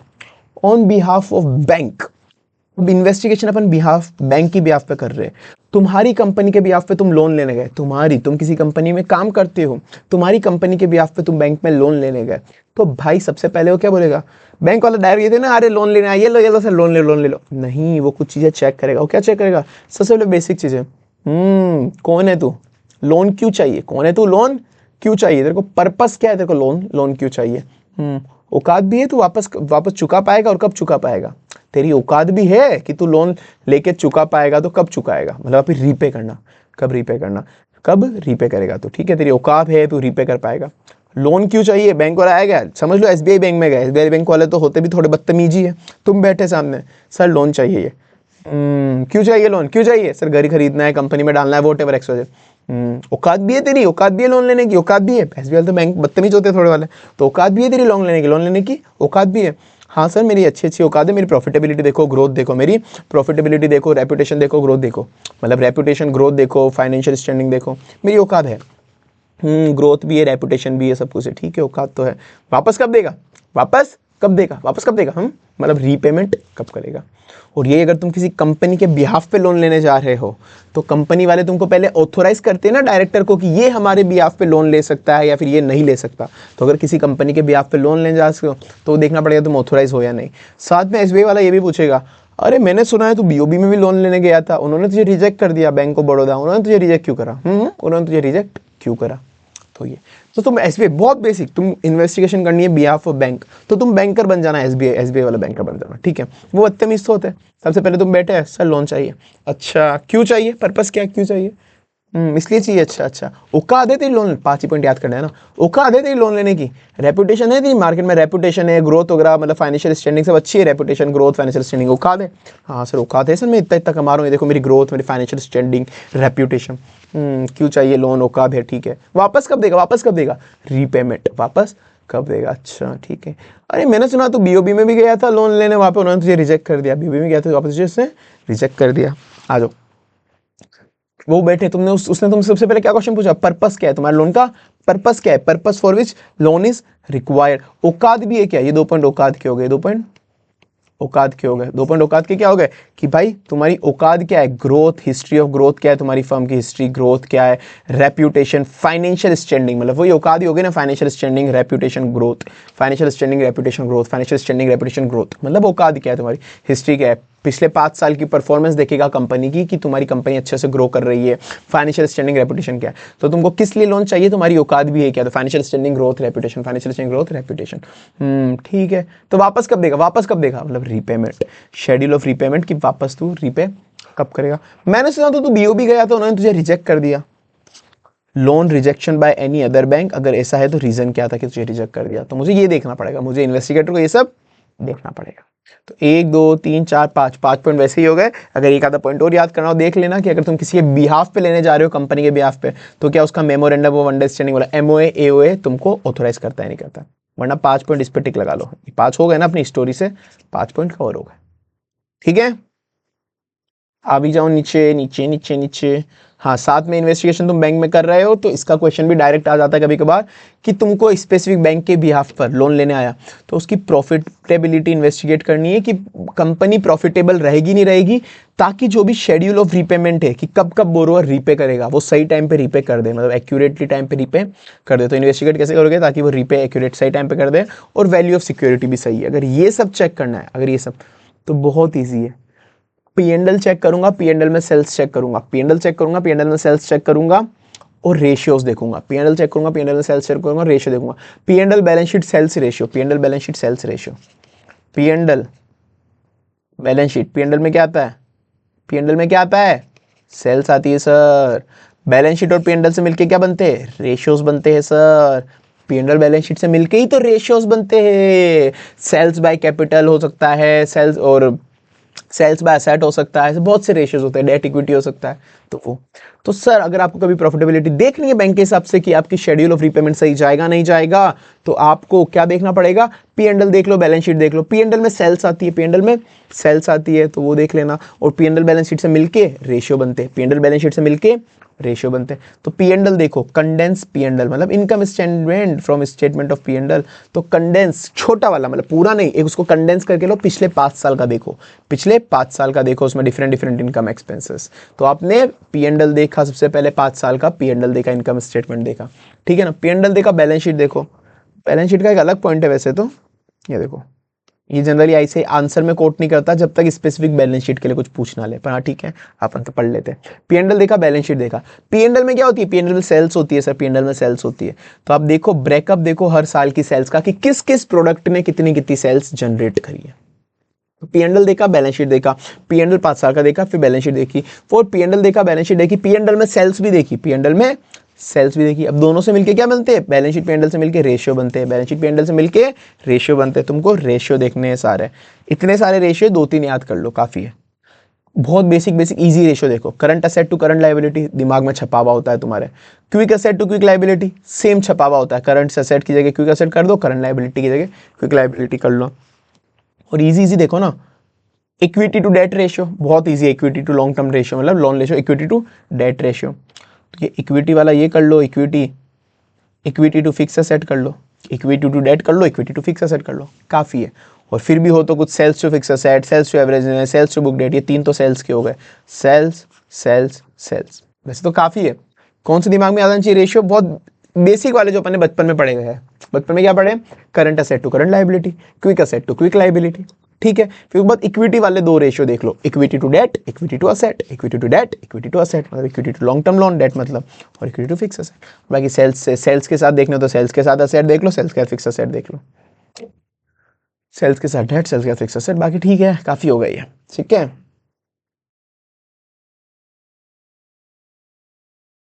अपन ने बिहाफ ऑफ बैंक के बिहाफ पे करा तो अपन ने सबसे पहले उसका पूछा था कि भाई साहब तेरे को पर्पस क्या, तेरी औकात, तेरे को पर्पस क्या, क्यों लॉन्च की, क्या तेरी औकात है, क्या मतलब फाइनेंशियल स्टैंडिंग, रेपुटेशन और ग्रोथ है क्या, वापस कब देगा, अच्छा तेरे को बीओबी ने रिजेक्ट क्यों करा था। फिर अपन ने यहाँ पर ये पढ़ा। अब आ जाओ नीचे, इन्वेस्टिगेशन अगर तुमको, अगर किसी बिहाफ पे करनी है ऑन फर्म, अगर तुमको सब क्या पढ़ा हूँ, तुमको अगर मतलब कुल मिला के तुमको अगर कोई प्रोप्राइटरी कंसर्न है, कोई बिजनेस अपना बेच रहा है, कोई बिजनेस अपना बेच रहा है प्रोप्राइटरी कंसर्न, तुमको अगर उससे बिजनेस खरीदने जा रहे हो तो डायरेक्ट थोड़ी ना कोई धंधा खरीद लोगे, तुमको उसको पहले इन्वेस्टिगेट करना पड़ेगा, वो धंधा सही से चल रहा नहीं चल रहा, ठीक है। तो investigation on behalf of an individual, on behalf of individual या फिर फर्म जो बिजनेस परचेज करना चाह रही है, ठीक है। तो अगर कोई प्रॉपर्टी या पार्टनरशिप बिजनेस कोई बेच रहा है तो मैं क्या देखूंगा। अब इसके लिए बहुत इजी, बहुत बहुत बहुत इजी एग्जांपल, बहुत इजी एग्जांपल यहां लिख लो, घड़ा इलेक्ट्रॉनिक्स। कौन सी इलेक्ट्रॉनिक्स, घड़ा इलेक्ट्रॉनिक्स, घड़ा इलेक्ट्रॉनिक्स, ठीक है, घड़ा इलेक्ट्रॉनिक्स। तो भाई अगर घड़ा इलेक्ट्रॉनिक्स में कभी टप्पू के पापा जेठालाल गड़ा, टप्पू के पापा अगर कभी दुकान बेचने निकले, टप्पू के पापा कभी दुकान बेचने निकले, तो बहुत बेसिक क्वेश्चन होगा। एक बार बेचने भी निकल गए थे ना भाई, अखबार में एड आ गया था, तुमको पता हो तो, किसने दिया था वो, बागा, नट्टू काका और बागा ने एड दे दिया था अखबार में। तो सबका बेसिक क्वेश्चन क्या था, why he is selling the shops, क्यों बेचना चाह रहा है। तो वही, अगर तभी कोई दुकान बेचेगा जेठालाल, असली में बेच रहा है मान लो इस बार, तो पहले देखेंगे कि भाई ये बेच क्यों रहा है, घड़ा इलेक्ट्रॉनिक्स इतनी अच्छी चलती है, अगर अच्छी चलती है तो बेच ही क्यों रहा है, अच्छी चलती है तो ये बेच ही क्यों रहा है। फिर उसको, घड़ा इलेक्ट्रॉनिक्स अच्छी क्यों चलती है, 2 ही तो लोगों की वजह से चलती है। कौन 2 लोग, हाँ वही, कौन, बागा, बागा और एक नट्टू काका, नट्टू काका, एक कार का क्या हो गया भाई, काका, काका, नट्टू काका। तो जो बागा नट्टू काका, उसके इतने लॉयल एम्प्लॉइज है, उसके इतने लॉयल एम्प्लॉइज है, जो भी उसके शॉप के लॉयल एम्प्लॉइज वगैरह है, क्या वो मेरे साथ कंटिन्यू रहेंगे, कि अगर मैं परचेस कर रहा हूँ उसकी शॉप, तो अभी वो तो जेठालाल के साथ थे ना, हो सकता है वो मेरे साथ कंटिन्यू ना करे बागा और नट्टू काका, है ना। तो इसलिए वो देखना पड़ेगा कि अगर घड़ा इलेक्ट्रॉनिक ने बेची तो उसका स्टाफ भी मेरे साथ आएगा या नहीं आएगा। साथ में क्या अब बबीता जी मुझसे माल खरीदेगी, क्या अब बबीता जी मुझसे माल खरीदेगी, मुझसे टीवी फ्रिज खरीदेगी, क्योंकि वो तो सिर्फ जेठा जी से ही खरीदती है ना फ्रिज टीवी वगैरह, तो क्या वो मुझसे भी माल खरीदेगी क्या वो, तो मुझे ये भी देखना पड़ेगा। तो मुझे क्या देखना पड़ेगा कि जो घड़ा इलेक्ट्रॉनिक्स बिक रही है, घड़ा इलेक्ट्रॉनिक्स बिक रही है, तो क्या नट्टू काका वगैरह मतलब उसके एम्प्लॉय मेरे साथ आएंगे, उनकी जो खास कस्टमर है बबीता जी, क्या वो मुझसे माल खरीदेगी क्या। तो पहले 3 पॉइंट अपन ये देख लेते हैं कि वो अगर वो बेच रहा है तो भाई क्यों बेच रहा है, पहले मुझे पता करना है रीजन ऑफ सेल, क्यों बेच रहा है, क्यों बेच रहा है। क्या नट्टू काका बागा मेरे साथ आएंगे, मतलब स्टाफ जो है उनका वो प्रोस्पेक्टिव वो क्या मेरे साथ कंटिन्यू करेगा, क्या उनकी बबीता जी मुझसे माल खरीदेगी या क्या जेठा जी के साथ चले जाएगी अब वो। तो जो कस्टमर है क्या वो विड्रॉ कर लेंगे उनका सपोर्ट, क्या उनका सपोर्ट विड्रॉ कर लेंगे। अब ये घड़ा इलेक्ट्रॉनिक के पास एक तो रामसंग कंपनी की एजेंसी है, तुमको पता हो तो, रामसंग कंपनी की टीवी है इसके पास, ब्लू चेरी नाम का मोबाइल है इनके पास एक, जो बहुत ज़्यादा बिकता है, रामसंग कंपनी ब्लू चेरी। तो इस रामसंग और ब्लू चेरी का एक तरह से पेटेंट इनके पास ही है, पूरे मार्केट में जनरली यही बेचते हैं, पूरे मार्केट में यही बेचते हैं। तो क्या वो जो पेटेंट है इनके पास रामसंग ब्लू चेरी का, क्या वो जेठालाल से चले गया है क्या हाथ से, क्या वो चले गया है क्या हाथ से। अगर वो उसके हाथ से चले गया तो मैं दुकान खरीद के इसकी क्या करूंगा, दुकान खरीद के क्या करूंगा। तो कोई भी अगर ऐसा पेटेंट है उसका एक्सपायर हो गया या नहीं हुआ है रामसंग ब्लू चेरी वाला, ठीक है। साथ में जो उसकी दुकान है वो मुझे बेच तो रहा है सब कुछ, हो सकता है उसने वो रेंट पे ली हुई हो, मतलब उसकी कोई लीज का पीरियड हो सकता है उसका रेंट एग्रीमेंट एक्सपायर होने में हो, केवल 1 ही महीना बचा है, तो मैं दुकान खरीद के क्या कर लूंगा, जब वो लैंडलॉर्ड मुझे निकाल देगा लात मार के निकल यहाँ से। तो उसने जो राह पर जहाँ पे रेंट पे ले रखी है, मतलब लीज पे ले रखी है, तो वो लीज का पीरियड एक्सपायर तो नहीं हो गया ना, मुझे वो भी देखना पड़ेगा, ठीक है। तो मुझे क्या देखना है फिर यहाँ पे, आप मुझे देखना है कि लेंथ ऑफ लीज देखना पड़ेगा कि उसने जो प्रीमाइसेस ले रखी है लीज पे, और साथ में उसके पास पेटेंट है रामसंग ब्लू चेरी का, कहीं वो एक्सपायर हो गया या अनएक्सपायर पीरियड, अभी कितना अनएक्सपायर पीरियड है उसका। ठीक है, तो अगर तुमको कभी भी कोई ऐसी प्रोप्राइटरी कंसर्न बेच रहा है, पार्टनरशिप फर्म बेच रहा है, तुमको इन्वेस्टिगेशन करनी है, जेठालाल तुम्हारे दिमाग में आना चाहिए, जेठालाल का गड़ा इलेक्ट्रॉनिक्स दिमाग में आना चाहिए। सबसे पहले देखना है कि वो बेच क्यों रहा है, सबसे पहले देखना है बेच क्यों है, रीजन क्या है, क्या बागा और नट्टू काका उसको सपोर्ट, अब बाकी लोगों को भी सपोर्ट देंगे, क्या बागा नट्टू काका सपोर्ट देंगे, क्या स्टाफ एंड प्रोस्पेक्टिव कंटिन्यू क्या है कंटिन्यू करेंगे क्या सर्विस, ठीक है ना। उसके बाद क्या बबीता जी मुझसे माल खरीदेगी, मतलब कस्टमर उसका विड्रॉ तो नहीं कर लेंगे सपोर्ट, ठीक है। फिर उसके बाद देखेंगे रामसंग कंपनी का जो पेटेंट है वो कितना अनएक्सपायर पीरियड बचा है, और लेंथ ऑफ लीज अभी कितनी बची है। ठीक है सर, आ भी जाओ। ये इसका कभी क्वेश्चन आया नहीं, अगर कभी कोई लिमिटेड कंपनी खरीद रहा हो, मतलब जो जिसके शेयर मार्केट में लिस्टेड है एक तरह से, अब यहाँ पे पब्लिक कंपनीज जो जो लिमिटेड कंपनीज, अगर अपन को वो खरीदनी हो, मतलब उसके शेयर्स खरीदने हैं ना, कंपनी कैसे परचेस करी जाती है, कंपनी के तो शेयर खरीदे जाते हैं ना शेयर मार्केट में, तो अगर कभी आपको वो खरीदना हो तो आपको क्या क्या चीज़ें इन्वेस्टिगेट करनी पड़ेगी, बहुत बेसिक। कभी आपने उसका शेड्यूल देखा है क्या, शेयर कैपिटल का शेड्यूल, जो शेयर कैपिटल का शेड्यूल नहीं बनता क्या नोट्स टू अकाउंट्स में, तो अगर तुमको याद हो नोट्स टू अकाउंट्स में एक शेयर कैपिटल का शेड्यूल बनता है, उसमें लिखा होता है कि कितनी ऑथोराइज्ड एंड इशूड कैपिटल है, ऑथोराइज्ड एंड इशूड कैपिटल, कि ऑथोराइज कितनी कैपिटल एंड इशूड कितनी कैपिटल है, ठीक है। उसमें फिर लिखा होता है कि सब्सक्राइब कितनी करी हुई है, सब्सक्राइब कितनी करी हुई है, लेट से 1000 शेयर है, उसके 10 रुपए के शेयर है 1000 शेयर, 2000 शेयर है वो केवल 8 रुपए के शेयर है, तो अलग अलग क्लास, अलग अलग तरीके के शेयर है, अलग अलग क्लास के शेयर है। तो ऑथोराइज एंड इशूड कैपिटल लिखा होता है, उसमें सब्सक्राइब कितनी करी, 1000 रुपए का 1000 शेयर है 10 रुपए के, 2000 शेयर है 8 रुपए का, ऐसा लिखा हुआ था, ठीक है ना। ये अपन ने पढ़ लिया। तो पहले इधर से ही आ जाओ, तो अपन को क्या क्या चीज़ें चेक करनी है कि कंपनी की ऑथोराइज एंड इशूड कैपिटल कितनी, ऑथोराइजेशन एंड इशूड कैपिटल, कितने डिफरेंट क्लास ऑफ शेयर है कंपनी में, कितने डिफरेंट क्लास ऑफ शेयर है। तो ये देखो एक 10 रुपए का शेयर है, एक 8 रुपए का शेयर है, साथ में अब इसमें से अनकॉल्ड लाइबिलिटी कितनी है, उसका भी नोट में जीता है अनकॉल्ड लाइबिलिटी। ये सब नोट्स टू अकाउंट्स में लिखते हैं, अगर तुमने कभी देखा हो तो, कि इतने पैसे अभी तक अपन ने उनसे मंगवाए नहीं है, ठीक है, और उसकी कितने प्राइस पे वो शेयर ऑफर मिल रहे हैं, कितने प्राइस पे, 8 रुपए का है 10 रुपए का है, ठीक है। ये देखो 4 पॉइंट तुम्हारे इसी से हो गए। अगर तुमने कभी नोट्स ऑफ अकाउंट्स बनाया हो शेयर कैपिटल का, तो होता है ना ऑथोराइज एंड इशूड कितना है, उसमें से कितने तरह के क्लास के शेयर, एक 10 रुपए वाला शेयर है, एक 8 रुपए वाला शेयर है, उसमें से कितने रुपए आ गए कितने रुपए बाकी है, 8 रुपए में 2 रुपए, मतलब अनकॉल्ड लाइबिलिटी कितनी, और कितने रुपए में कितने प्राइस में शेयर बिक रहा है, 10 रुपए में 8 रुपए में प्राइस एट शेयर, और एक डिविडेंड कितना मिलेगा, डिविडेंड कितना मिल रहा है वो भी एक चेक कर लेंगे कि डिविडेंड कितना मिल गया, कितना अरियर है, ठीक है। तो लिमिटेड कंपनी के केस के अंदर बस तुमको नोट्स ऑफ अकाउंट्स दिमाग में रखना है।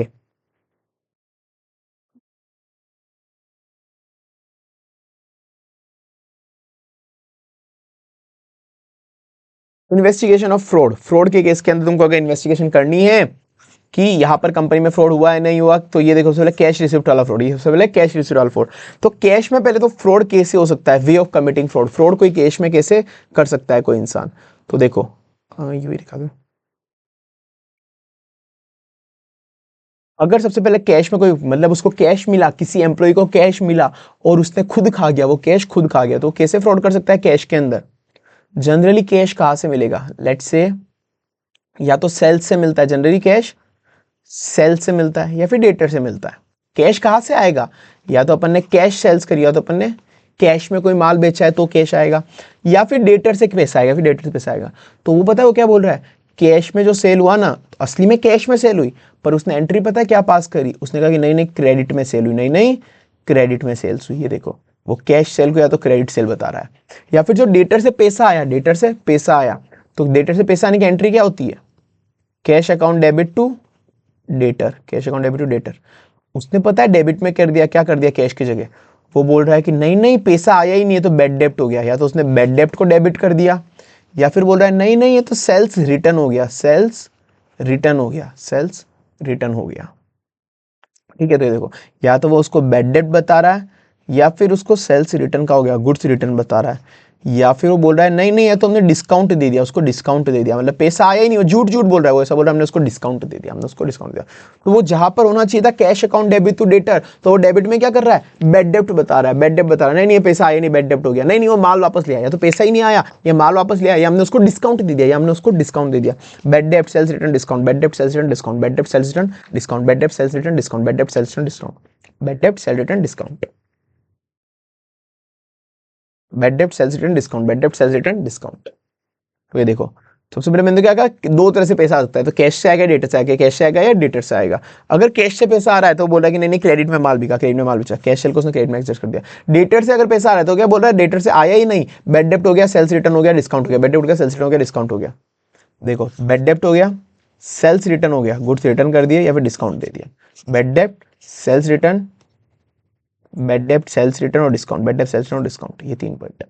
ठीक है, तो इस तरह से वो चोरी कर सकता है, 4 पॉइंट काफी हो गए। और या फिर कि अगर कोई पैसा आया तो उसने मिस अप्रोप्रिएट कर दिया, खुद खा गया, खुद खा गया, या फिर जो रिसिप्ट साइड होती है, बुक्स की रिसिप्ट साइड होती है, उसको अंडर कास्ट कर दिया, उसको अंडर कास्ट कर दिया। ठीक है, इस तरह से कैश का फ्रॉड हो सकता है। तो उसको पकड़े कैसे, उसको पकड़े कैसे, इसको हटा रहा हूं मैं ना।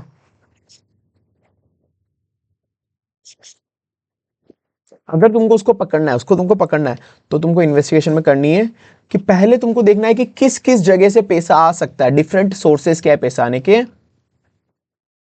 डिफरेंट सोर्सेस क्या है पैसा आने के, डिफरेंट सोर्सेस क्या है। तुमको सबसे पहले देखना है कि पैसा कहां कहां से आ सकता है, कहां कहां से आ सकता है। मैंने बताया ना, या तो कैश सेल होगी या फिर डेटर से आएगा, वही सेम चीज मैंने बताया तुमको, या तो कैश सेल हो गया, डेटर से आएगा।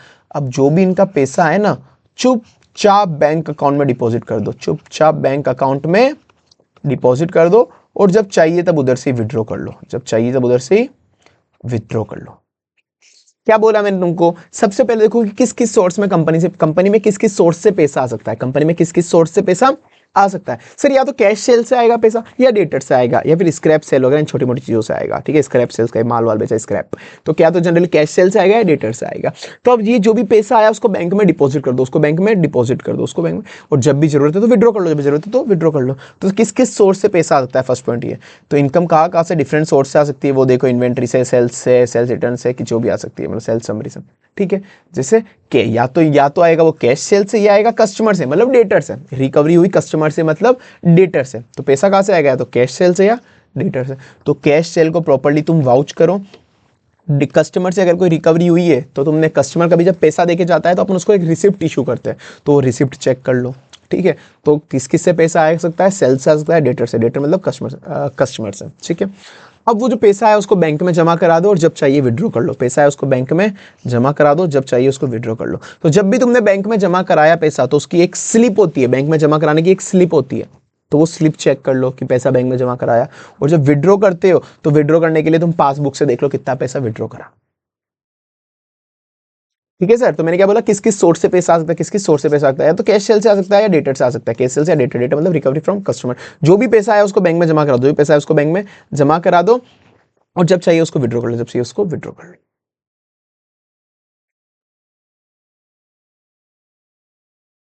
ये वाला इतना कोई खास आज तक अभी एग्जाम में आया नहीं है, इस पे थोड़ा कम ध्यान दूंगा मैं, इस पे तो थोड़ा कंपैरेटिवली, मतलब पढ़ के जाना चाहिए ऐसा नहीं मैं, पर मैं थोड़ा एक बार कम ध्यान दूंगा अभी अपनी वाली क्लास के अंदर। ठीक है, इन्फ्लेट वहां पे था कि आपने कैश को चोरी करके कैश का पैसा छुपा लिया अपने पास, कैश आया कैश छुपा लिया। यहाँ पर है कि पेमेंट ज्यादा दिखा दिया, पेमेंट ज्यादा दिखा दिया। तो पेमेंट आप कैसे ज्यादा दिखा सकते हो, आप किसी को डबल पेमेंट करा रहे हो जानबूझ के कि हो सकता है सामने वाली रिलेटेड पार्टी हो, एम्प्लॉई है कंपनी का, उसके सामने भाई को, उसके भाई को, एम्प्लॉई कंपनी का उसके भाई को डबल पेमेंट करा रहा है किसी को लेके, या फिर पर्सनल एक्सपेंस भी कंपनी से ले रहा है, तो ऐसे ही तो इन्फ्लेट कर सकता है। या फिर किसी को ज़्यादा पैसा दे रहा है, ज़्यादा वेजेस दे रहा है, उन तरह से किसी को डबल पेमेंट करा दिया, पर्सनल एक्सपेंस चार्ज कर लिया, डबल पेमेंट कर दिया, पर्सनल एक्सपेंस उधर चार्ज कर दिया, किसी को डबल पेमेंट कर दिया, पर्सनल एक्सपेंस चार्ज कर दिया। या फिर रॉन्ग टोटल करी वेज शीट की, मतलब जितनी एम्प्लॉय को सैलरी देनी चाहिए थी उससे ज़्यादा, मतलब दी तो उतनी ही पर ज़्यादा दिखा वो ऐसा रहा है कि हमने ज़्यादा दी, दिखा ज़्यादा रहा है, मतलब उसकी रॉन्ग टोटल कर रहा है। ठीक है ना। और अगर कभी किसी कस्टमर ने पैसा नहीं मांगा, कस्टमर ने पैसा नहीं मांगा था, मतलब कोई भी चीज़ था कस्टमर डे किया, कोई सप्लायर वो पैसा नहीं मांगा था, अपन को उसको देना था सप्लायर को या कस्टमर को पैसा, उसने अभी तक मांगा नहीं, तो मैंने क्या करा, मैंने वो पैसा वो मेरी जेब में डाल लिया, कंपनी से निकाल के पैसा जेब में डाल लिया, और मैंने बोल दिया कि नहीं नहीं वो तो मैंने कस्टमर को दे दिया, वो तो मैंने सप्लायर को दे दिया, वो मांग रहा था, तो मैंने विड्रॉ कर लिया जो अभी तक अनक्लेम मनी है कस्टमर की। ठीक है ना। डबल पेमेंट कर दिया, पर्सनल इनवॉइस लगा दिया, डबल पेमेंट कर दिया, पर्सनल इनवॉइस को लगा दिया, डबल पेमेंट कर दिया, पर्सनल एक्सपेंस लगा दिया, और बाकी एक्सपेंस कहाँ से होते हैं, वेजेस, सबसे बड़े एक्सपेंस होते हैं वेजेस, वेजेस की रॉन्ग टोटलिंग कर दिया, विड्रॉ कर लिया जो कस्टमर ने अभी तक क्लेम नहीं करा। तो जनरली पैसा आप अगर दोगे तो जनरली ऐसा होता है कि या तो पैसा बैंक से दे सकते हैं वापस सेम, या तो पैसा बैंक से दे सकते हो, या फिर आप पैसा कैश से दे सकते हो, बैंक से दे सकते हो या कैश से। कैश का मतलब एक बियरर चेक भी एक तरह से कैश ही होता है, मैंने उनको समझाया हुआ है कि जिस पे आपको आइडेंटिफाई नहीं कर पाते हो कि किसके नाम को अपन को पैसा देना है, वो तो कैश जैसा है, इसको वो उसको देगा, वो उसको देगा, चेक वो उसको देगा।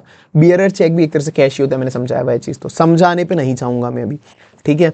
तो आपको यही चेक करना है, चेकिंग में क्या देखना है आपको, यही चेक करना है कि जो भी पेमेंट कैश में हुए, बियरर चेक में हुए, वो एविडेंस चेक करेंगे, जो भी कैश पेमेंट में हुए पार्टी से स्क्रूटनाइज करेंगे, बियरर चेक में हुए तो ये कैश और बियरर चेक करेंगे, या फिर अगर कोई पैसा बैंक से गया, कोई पैसा बैंक से गया है तो ये बैंक से पैसा चेक करेंगे कि जो भी विड्रॉ हुई है बैंक से वो पासबुक में चेक करेंगे। तो मैंने क्या बोला, अगर आपको चेक करना है कि असली में वो पेमेंट हुआ है या नहीं हुआ, इन्फ्लेट तो नहीं करा, तो आप कैश पेमेंट चेक करो, बैंक पेमेंट चेक करो। कैश में क्या क्या जा सकता है, कैश और बियरर चेक कर लो, मतलब कैश और बियरर चेक कर लो, ये कैश हो गया, ये कैश हो गया।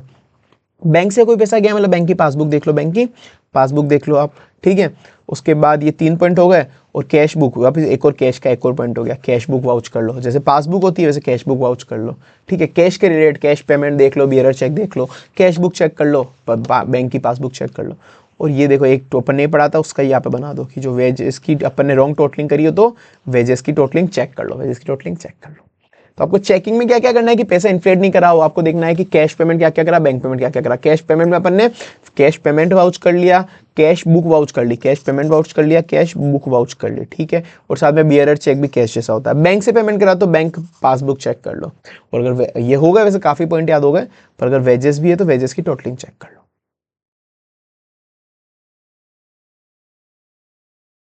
सप्लायर लेजर, आपने जानबूझ के ज्यादा सप्लायर दिखाया, जानबूझ के क्रेडिटर का बैलेंस ज्यादा दिखाया, क्रेडिटर का बैलेंस ज्यादा दिखाया आपने जानबूझ के। कैसे दिखा सकते हो आप, डबल इनवॉइस बुक कर रहे हो, डबल इनवॉइस बुक कर रहे हो फिक्टिशियस। अगर आपको किसी सप्लायर का पैसा ज्यादा देना है, सप्लायर को पैसा ज्यादा देना है, क्या कर सकते हो आप, या तो इनवॉइस को ही डबल बुक कर लो, एक इनवॉइस है उसी को डबल बुक कर सकते हो, 2 बार बुक कर लो उस इनवॉइस को ही, सप्लायर इनवॉइस का। या फिर कोई माल खरीदा आपने, कि आपने उसकी माल की क्वांटिटी ली थी कि हमने 2 यूनिट ही खरीदी थी, आप बुक कर रहे हो जानबूझ के 5 क्वांटिटी। आप क्या बुक कर रहे हो, 5 क्वांटिटी। अरे भाई हटे, या तो आपने क्या करा, उसको डबल बुक कर लिया है, फिर माल इनवॉइस के अंदर जो क्वांटिटी 2 यूनिट खरीदी आपने जानबूझ के 5 यूनिट करा दी उसको। आपने प्राइस, आपने जो खरीदा था माल, वो खरीदा था लेट से 2,000 रुपए में, 2,000 रुपए में आपने जानबूझ के यहाँ पर 10,000 रुपए दिखा दिया, आपने 10,000 रुपए दिखा दिया कि हमने 10,000 में माल खरीदा।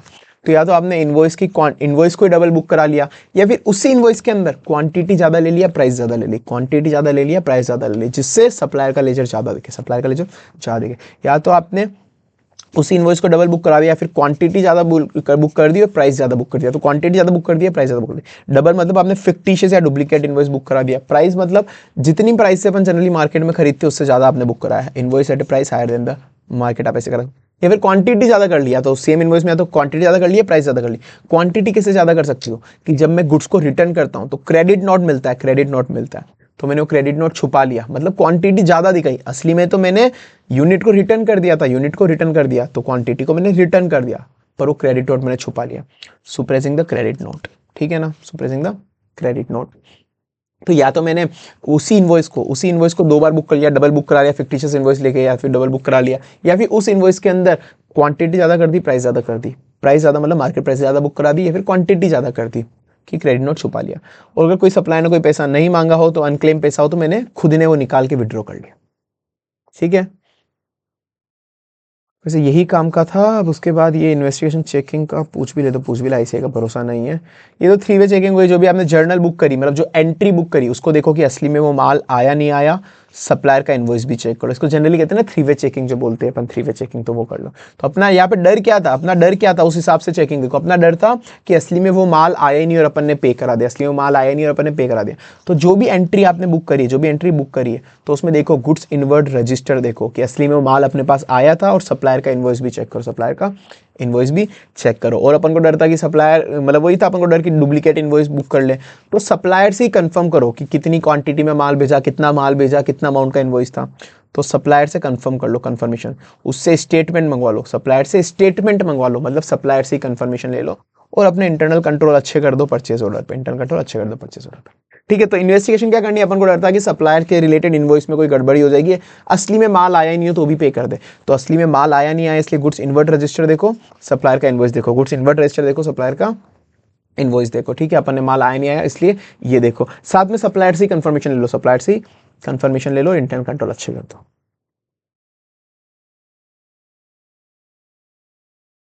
इन्वेंट्री फ्रॉड, फ्रॉड का आखिरी है, फिर उसके बाद एक अच्छा सा इजी सा टॉपिक है फ्रॉड के अंदर कि इन्वेंट्री में कोई फ्रॉड हो जाए। तो इन्वेंट्री का फ्रॉड मैंने बोला भाई, या तो एम्प्लॉय चोरी करके ले जाए, एम्प्लॉय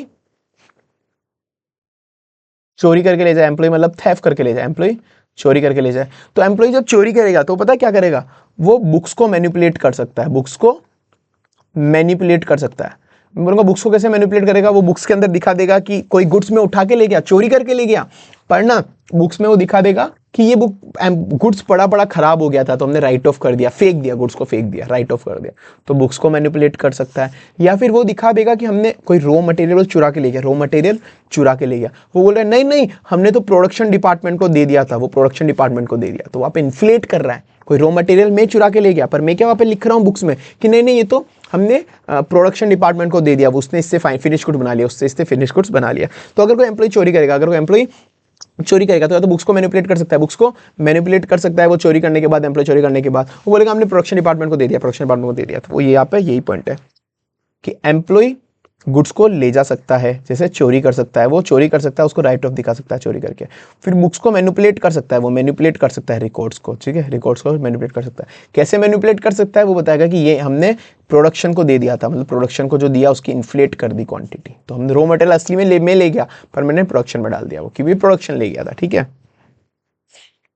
और बाकी असली में इन्वेंट एक्चुअली डिस्पैच नहीं हुई, मतलब सेल नहीं हुई, पर अपन ने बता दिया कि हमने बेच दी, सेल्स को मतलब डेटर को बेच दिया वो। ठीक है, तो एम्प्लॉय चोरी कर सकता है, एम्प्लॉय थेफ्ट कर सकता है, एम्प्लॉय थेफ्ट कर सकता है, एम्प्लॉय चोरी कर सकता है, एम्प्लॉय चोरी कर सकता है, एम्प्लॉय थेफ्ट कर सकता है, एम्प्लॉय चोरी कर सकता है, एम्प्लॉय थेफ्ट कर सकता है। फिर बुक्स को मैनिपुलेट कर लेगा, वो बुक्स को मैनिपुलेट कर देगा कि हमने प्रोडक्शन को इशू कर दिया, हमने प्रोडक्शन को इशू कर दिया, बुक्स को मैनिपुलेट कर देगा, मैनिपुलेट कर देगा कि हमने प्रोडक्शन को इशू कर दिया, प्रोडक्शन को इन्फ्लेट कर। ठीक है, तो तुमको क्या क्या चेक करना है, तुमको क्या क्या चेक करना है, तो तुमको बहुत बेसिक है। अगर तुमको ऐसा है ना तो पहले तो अपनी कंपनी के इंटरनल कंट्रोल सुधारो, पहले अपनी कंपनी के इंटरनल कंट्रोल सुधारो, मतलब जो भी है कि गुड्स आएगा कैसे, जाएगा कैसे, पूरा स्टार्टिंग गुड्स आएगा कैसे, कौन उसको संभाल के रखेगा, कौन उसको भेजेगा, कंपनी के इंटरनल कंट्रोल संभालो। और यहाँ पे मेन अपने को क्या, क्योंकि ताकि कोई चोरी ना करे, ताकि कोई चोरी ना हो। यहाँ पे था इसने बोला कि इन्फ्लेट कर दिया, इसने यहाँ पे इन्फ्लेट कर दी क्वांटिटी, कि मतलब हमने प्रोडक्शन को ज़्यादा इशू करा है। तो अगर वो ऐसा बोल रहा है ना कि हमने प्रोडक्शन को इशू करा है, तो हो अपने एक स्टैंडर्ड होगा ना कि अगर अपन को 5 फिनिश गुड्स बनाने, 5 फिनिश गुड्स बनाने, तो उसके लिए 1 रॉ मटेरियल चाहिए होगा, 1 रॉ मटेरियल चाहिए होगा। तो उसका एक स्टैंडर्ड चाहिए होगा, पास्ट की हिस्ट्री होगी, पास्ट की हिस्ट्री भी होगी कि जनरली हमने पास्ट के अंदर इतने रॉ मटेरियल दिए तो इतना फिनिश गुड्स बना। तो अगर वो यहाँ पे इन्फ्लेट करा है कि हमने ज़्यादा रॉ मटेरियल दिया, तो हम देखेंगे कि पास्ट हिस्ट्री में कितना रॉ मटेरियल देने से कितना बना, पास्ट हिस्ट्री देखेंगे। मुझे नहीं आ रहा तो मैं किसी इंजीनियर या एक्सपर्ट को बुलाऊंगा, इंजीनियर एक्सपर्ट को बुलाऊंगा, वो बताएगा कि नहीं नहीं सर अगर इतनी क्वांटिटी दी होती तो इतना इतना फिनिश गुड्स मिलता, इतना फिनिश गुड्स। तो या तो मैं पास्ट हिस्ट्री देखूंगा, किसी इंजीनियर कंसल्टेंट को बुलाऊंगा, कंपनी के इंटरनल कंट्रोल सुधारूंगा, और इन्वेंट्री चोरी ना हो इसलिए मैं टाइम टू टाइम उसको फिजिकली वेरीफाई करूंगा, इन्वेंट्री चोरी ना हो इसलिए टाइम टू टाइम उसे फिजिकली वेरीफाई करूंगा। सबसे पहले मैं इंटरनल कंट्रोल सुधारूंगा कंपनी के, 5 पॉइंट याद कराऊंगा मैं इसमें वापस से। इंटरनल कंट्रोल सुधारूंगा कंपनी के, मतलब पूरा का पूरा कि गुड्स कैसे रिसिप्ट होगा, स्टोर का होगा, डिस्पैच का होगा, सब देखूंगा। लोकलाइज द वीकनेस की इंटरनल कंट्रोल सिस्टम में कहाँ वीकनेस, उसको सुधारूंगा। गुड्स कब मिलेगा, कहाँ स्टोर करूंगा, किस, पूरा इंटरनल कंट्रोल सुधारा। अब वो बोल रहा है हमने इन्फ्लेट कर दी क्वांटिटी की, हमने उसको प्रोडक्शन डिपार्टमेंट को देखा, तो मैं पास्ट का डाटा देखूंगा कि पास्ट में कितना दिया था गुड्स, तो कितना बना था, guidance from the past data. मुझे नहीं आ रहा तो मैं इंजीनियर की मदद लूंगा। ये देखो मैनेजमेंट डाइवर्ट कर देती है पार्ट ऑफ प्रोडक्शन की, हमने प्रोडक्शन वाले को दे दिया पर शॉर्टेज को इन्फ्लेट करके। ठीक है, तो मैं इंजीनियर को रखूंगा, मुझे नहीं आ रहा तो मैं इंजीनियर को रखूंगा। अगर कभी भी डाइवर्ट हुआ कि इन्वेंट्री चोरी हो गई पर वो मैनेजमेंट बोल रही है डाइवर्ट कर दी, इन्फ्लेट कर दिया कि वेस्टेज ज़्यादा हो गया, इस बार वेस्टेज ज़्यादा हो गया इसलिए हमने रॉ मटेरियल कंज्यूम ज़्यादा दिखा है, तो मैं इंजीनियर को बुलाऊंगा ये सब चेक करने के लिए। ठीक है, तो अगर ऐसा कभी होता है तो पास्ट डाटा देखूंगा, इंजीनियर को बुलाऊंगा। ठीक है, इंटरनल कंट्रोल सुधारे, पास्ट डाटा देखा मैंने, इंजीनियर को बुलाया, और साथ में इन्वेंट्री चोरी ना हो time to time physically verify करूंगा, time to time physically verify करूंगा, checking the physical quantity of inventory time. ठीक है, बाकी तो वही है, तुम इन्वेंट्री बुक चेक कर लो, इनवर्ड आउटवर्ड रजिस्टर चेक कर लो, एक अकेले इंसान के हाथ में इतना कंट्रोल मत दो, यही सब चीज़ें।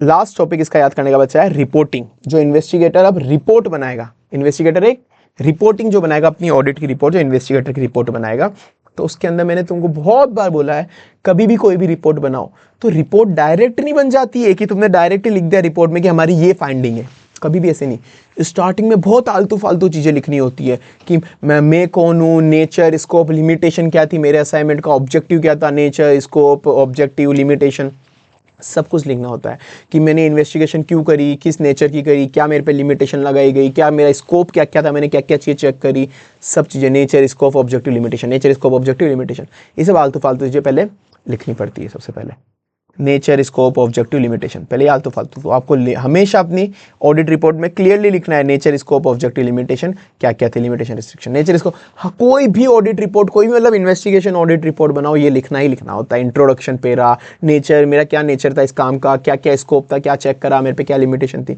तो नेचर, स्कोप, ऑब्जेक्टिव, लिमिटेशन सब लिखना ही लिखना है, ठीक है। Nature, scope, objective, limitation, sorry, उसमें केवल फिर रिलेवेंट चीज़ें ही लिखना और वर्डिंग पे ध्यान रखना, मतलब रिलेवेंट वर्डिंग ही लिखना, उसमें केवल रिलेवेंट चीज़ें ही रखना और वर्डिंग पे ध्यान रखना, रिलेवेंट चीज़ें लिखना और वर्डिंग पे ध्यान देना, हर कुछ मत लिखते ना उस पर, केवल रिलेवेंट चीज़ें लिखना और वर्डिंग पे ध्यान देना, केवल रिलेवेंट चीज़ें लिखना और वर्डिंग पे ध्यान देना। कोई भी अजम्पशन अगर आपने लिए है, कोई भी अजम्पशन लिए है आपने कंक्लूजन और ओपिनियन के लिए, अगर आपने कोई भी अजम्पशन लिए है ना कि हमारा कंक्लूजन और ओपिनियन के लिए, तो उसे फाइनल पैराग्राफ में लिख देना, उसे फाइनल पैराग्राफ में लिख देना। आपने अगर ओपिनियन और कंक्लूजन देने के लिए कोई भी अजम्पशन लिए, आपने अगर ओपिनियन और कंक्लूजन देने के लिए कोई भी अजम्पशन लिए, तो उसे फाइनल पैराग्राफ में लिख देना, उसे फाइनल पैराग्राफ में लिख देना। तो मैंने क्या बोला, सबसे पहले तो नेचर, स्कोप, ऑब्जेक्टिव वगैरह सब फालतू लिखने, नेचर, स्कोप, ऑब्जेक्टिव, लिमिटेशन लिखने ही लिखने हैं, ये हो गया अपना नेचर, स्कोप, ऑब्जेक्टिव, लिमिटेशन लिखने ही लिखने हैं, ठीक है। अब ये हो गया, उसके बाद आपको केवल रिलेवेंट चीजें ही लिखनी है, केवल रिलेवेंट चीजें ही लिखनी है, इररिलेवेंट चीजें मत लिखना, केवल रिलेवेंट चीजें ही लिखना, आपको इररिलेवेंट चीजें नहीं लिखनी, मतलब रिलेवेंट चीजें लिखना और वर्डिंग पे बिल्कुल ध्यान रखना, रिलेवेंट चीजें लिखना, बिल्कुल वर्डिंग पे ध्यान रखना, not contain anything not relevant, wording पे ध्यान रखना, आपका वर्डिंग जो भी यूज ले रहे हो कभी भी डिफरेंट मीनिंग ना निकल जाए, रिलेवेंट चीजें लिखना, वर्डिंग पे ध्यान रखना, रिलेवेंट चीजें लिखना, वर्डिंग पे ध्यान रखना। आपने कंक्लूजन ओपिनियन देने के लिए अगर कोई अजम्पशन लिया है, आपने कंक्लूजन ओपिनियन देने के लिए कोई अजम्पशन लिया है, कंक्लूजन ओपिनियन देने के लिए कोई अजम्पशन लिया है, तो लास्ट पैराग्राफ में लिख देना। आपने कंक्लूजन ओपिनियन देने के लिए कोई अजम्पशन यूज लिया है तो लास्ट पैराग्राफ में लिख देना। तो कौन कौन से आने अजम्पशन लिए वो बता देना। कंक्लूजन और ओपिनियन देने के लिए, आपने कंक्लूजन और ओपिनियन देने के लिए कोई अजम्पशन लिया है तो कंक्लूजन को एविडेंस से लिंक कर देना, ओपिनियन फाइनल पैराग्राफ में दे देना, पैराग्राफ हमेशा हेडिंग के साथ दे देना, पैराग्राफ हेडिंग के साथ दे देना, ठीक है। तो आपको सबसे पहले ना nature, scope, objective, limitation, nature, scope, objective, limitation ये बता देना। फिर आप केवल रिलेवेंट चीजें लिखना, वर्डिंग पे ध्यान देना, रिलेवेंट चीजें लिखना, नॉट इररिलेवेंट चीजें मत लिखना, और वर्डिंग पे ध्यान देना, डिफरेंट मीनिंग ना हो। अगर आपने कंक्लूजन ओपिनियन देने के लिए कोई भी अजम्पशन लिया है तो फाइनल पैराग्राफ में लिख देना। आपने अगर कंक्लूजन ओपिनियन देने के लिए कोई भी अजम्पशन लिया तो फाइनल पैराग्राफ में लिख देना, कंक्लूजन ओपिनियन के कोई भी अजम्पशन लिया तो फाइनल पैराग्राफ में लिख देना। सर अपना ये वाला चैप्टर का रट्टाफिकेशन पूरा कंप्लीट हो गया, पर ऐसे नहीं जाने दूंगा। अभी तक जो जो पढ़ा एक बार वापस से एक बार नजर फेर ही लो यार, please please please please please. सबसे पहले अपना दोनों में डिफरेंस क्या होता है, मैंने कहा था अपन को इन्वेस्टिगेशन कब करनी है, जब कोई कंपनी आईपीओ इशू कर रही हो तो near to IPO, O near IPO, O से ऑब्जेक्टिव क्या था, नेचर क्या था कि वो वॉलंटरी है, मैंडेटरी है, एंड ई से एविडेंस कौन से लेते हैं, ई से अपन एविडेंस कौन से लेते हैं, परसुएसिव कंक्लूजन लेते हैं, एन ए से अपॉइंट कौन करेगा, आर से रिपोर्ट क्यों करेंगे, आई से आईपीओ इनहेरेंट लिमिटेशन क्या क्या होती है, पीरियड क्या क्या कवर होगा, ओ से ऑब्जर्वेशन क्या क्या थी। फिर मैंने बोला था आपको रिलाई करना नहीं करना वो डिपेंड करेगा कि अगर किसी ऑडिटेड किसी क्वालिफाइड अकाउंटेंट ने ऑलरेडी उसको ऑडिट करा हुआ है तो मैं रिलाई कर सकता हूँ, नहीं अगर नहीं करा हुआ हम लोग क्वालिफाइड अकाउंटेंट ने तो मैं रिलाई नहीं करूंगा, अगर वो स्पेसिफिकली मेरे लिए ही बनाए तो मैं रिलाई कर सकता हूँ। फिर वापस 2 पॉइंट तक कब रिलाई कर सकता हूँ कब नहीं, जब मुझे उस पर डाउट हो तो मैं रिलाई नहीं करूंगा। मैं रिलाई कब कर सकता हूँ, जब मेरे को बिजनेस कॉम्बिनेशन गुडविल पेबल क्या करनी तब मैं रिलाई कर सकता हूँ, अगर इसके लिए मुझे रखा है तो। फिर मैंने देखा था इकोनॉमिक फाइनेंशियल पोजीशन कैसे होगा कि कंपनी में कितनी कैपिटल इन्फ्यूज हुई, फिक्स और वर्किंग कैपिटल, उस हिसाब से मेरे को देखना है कि उसकी कैपेसिटी बढ़ेगी, कैपिटल बढ़ेगी तो कैपेसिटी बढ़ेगी, कैपेसिटी मतलब फिक्स कैपेसिटी बढ़ा सकते हैं, इंप्रूव कर सकते हैं क्या, कैपिटल वाली कैपेसिटी बढ़ी, कैपेसिटी बढ़ने से मेरी सेल्स बढ़ी, सेल्स का ट्रेंड होगा, फिर उससे प्रॉफिट बढ़ी, सेल्स बढ़ी और फिर मेरी प्रॉफिट बढ़ी। फिर उसके बाद पी&एल के आइटम मैंने बोला था एक टर्नओवर हो गया, फिर मेन पावर एक्सपेंस के अंदर आते हैं, एक तो सैलरी मतलब वेजेस आता है और एक मेन पावर जो सीनियर मैनेजर को देते हैं मैनेजरियल एक्सपेंस आ जाता है। उसके बाद मैंने कहा machine related expense, machine related expense के अंदर क्या था, मशीन पे डेप्रिसिएशन आएगा, रिपेयर मेंटेनेंस आएगा। बैलेंस शीट के अंदर मैंने बोला था सब तरह के आप डाल दो, यहाँ पे कैपिटल डाल दो, लायबिलिटी डाल दो, प्रोविजन डाल दो टैक्सेशन का, उसके बाद फिक्स असेट डाल दो, करंट असेट के अंदर डेटा डाल दो, इन्वेंट्री डाल दो, इन्वेस्टमेंट डाल दो। ठीक है। इंटरप्रेट अगर फ्यूचर में मेंटेनेबल होगा नहीं होगा टर्नओवर, एमसीपीटी, उस एमसी को पीटो कि फ्यूचर में इतना ही टर्नओवर होना चाहिए। एम से मार्केटेबिलिटी, सी से कंपटीशन, पी से पॉलिटिकल, टी से ट्रेंड। एम से मार्केटेबिलिटी, सी से कंपटीशन, पी से पॉलिटिकल, टी से ट्रेंड। ठीक है। फिर उसके बाद मैंने बोला था जनरल अप्रोच क्या होना चाहिए, इसका मैंने सेकंड वाली ट्रिक दी तुमको, डीएसपी पर ही इन्वेस्टिगेशन हो रहा है, डीएसपी पर ही इन्वेस्टिगेशन हो रहा है। तो डी को मैंने बोला था टी कर दो, डी को बोला था टी कर दो। टी से टर्म्स ऑफ रेफरेंस क्या होगी, टी से टर्म्स ऑफ रेफरेंस क्या होगी, एस से स्कोप क्या होगा, पी से पीरियड क्या होगा, एस से स्कोप क्या होगा, पी से पीरियड क्या होगा, डीएसपी पर। फिर पी से प्रोग्राम क्या आपको रखना है, एक्सपर्ट की मदद चाहिए कि आर से रिपोर्टिंग कर दो कि आपको जब अगर कोई पार्टनर आपको बना रहे हैं, आपको पार्टनर बना रहे तो रीजन क्या है भाई, मेरे जैसे गधे को पार्टनर बना रहे हैं वो, और साथ में क्या पार्टनरशिप उनको अलाउ करेगी। फिर मैं उसकी पार्टनरशिप डीड पढ़ूंगा कि हिस्ट्री ग्रोथ वगैरह क्या है उसकी, पार्टनरशिप डीड को ध्यान से पढ़ूंगा क्या क्या टर्म्स वगैरह उसके अंदर, कैपिटल कंट्रीब्यूशन वगैरह। फिर उसके मैं बैलेंस शीट पी&एल देखूंगा कि उसके अंदर कितनी प्रॉफिटेबिलिटी, कितनी एसेट लायबिलिटी है, कहाँ पे कोई लोन ले रखा है तो लोन की टर्म क्या है, कोई कॉन्ट्रेक्चुअल लीगल लोन उस पर है क्या, और कितनी कैपिटल डालने पे कितना रेट ऑफ रिटर्न मिलेगा, capital employ rate of return. फिर देखूंगा क्या क्या उसके स्टाफ बिल्कुल क्वालिफाइड है या नहीं, क्या उसके जो ऑर्डर्स अभी कस्टमर वगैरह है वो मेरे पे ट्रांसफर होंगे नहीं होंगे। बिहाफ ऑफ बैंक है तो बैंक सबसे पहले एसबीआई वाला मेरे से पूछेगा कि भाई पर्पस क्या है, तुझे क्यों लोन चाहिए, तेरी औकात है क्या, फाइनेंशियल स्टैंडिंग देखेगा, मेरी ग्रोथ देखेगा, रेपुटेशन देखेगा। ठीक है, हाँ भाई औकात है तो इसको रीपे करके, रीपे पेमेंट शेड्यूल बीओबी ने तुझे रिजेक्ट क्यों करा था। प्रॉफिटेबिलिटी चेक करनी है अगर अपन को, ताकि एक्यूरेसी है नहीं है शेड्यूल वो चेक करना है, तो अपन को क्या देखना पड़ेगा, इनकम पी&एल देखनी पड़ेगी, बैलेंस शीट देखना पड़ेगा, पी&एल बैलेंस शीट, और पी&एल के अंदर सेल देखूंगा, पी&एल में सेल देखूंगा, और फिर रेशियोज देखने पड़ेंगे, रेशियो देखने पड़ेंगे। तो इनकम स्टेटमेंट वाला पी&एल देखना पड़ेगा, बैलेंस शीट देखना पड़ेगा, सेल्स देखनी पड़ेगी पी&एल के अंदर, और अपन को रेशियो देखना पड़ेगा। रेशियो के अंदर मैंने करंट लायबिलिटी करंट रेशियो देख लो, क्विक एसेट क्विक लायबिलिटी देख लो, इक्विटी टू डेट देख लो, इक्विटी टू एसेट देख लो। फिर ये तो मैंने तुमको बता ही दिया था। अरे ये नहीं, ये हो गया था वो सेम ही, मतलब इसके अंदर कुछ नहीं। अगर तुमको बैलेंस शीट देखनी है तो वही सेम चीजें थी जो अपन ने पहले पढ़ा था। फिक्स एसेट देख लो, इन्वेंटरी देख लो, डेटर देख लो, इन्वेस्टमेंट देख लो, लोन देख लो, लायबिलिटी देख लो, वो सब वही चीजें थी इसके अंदर। ठीक है।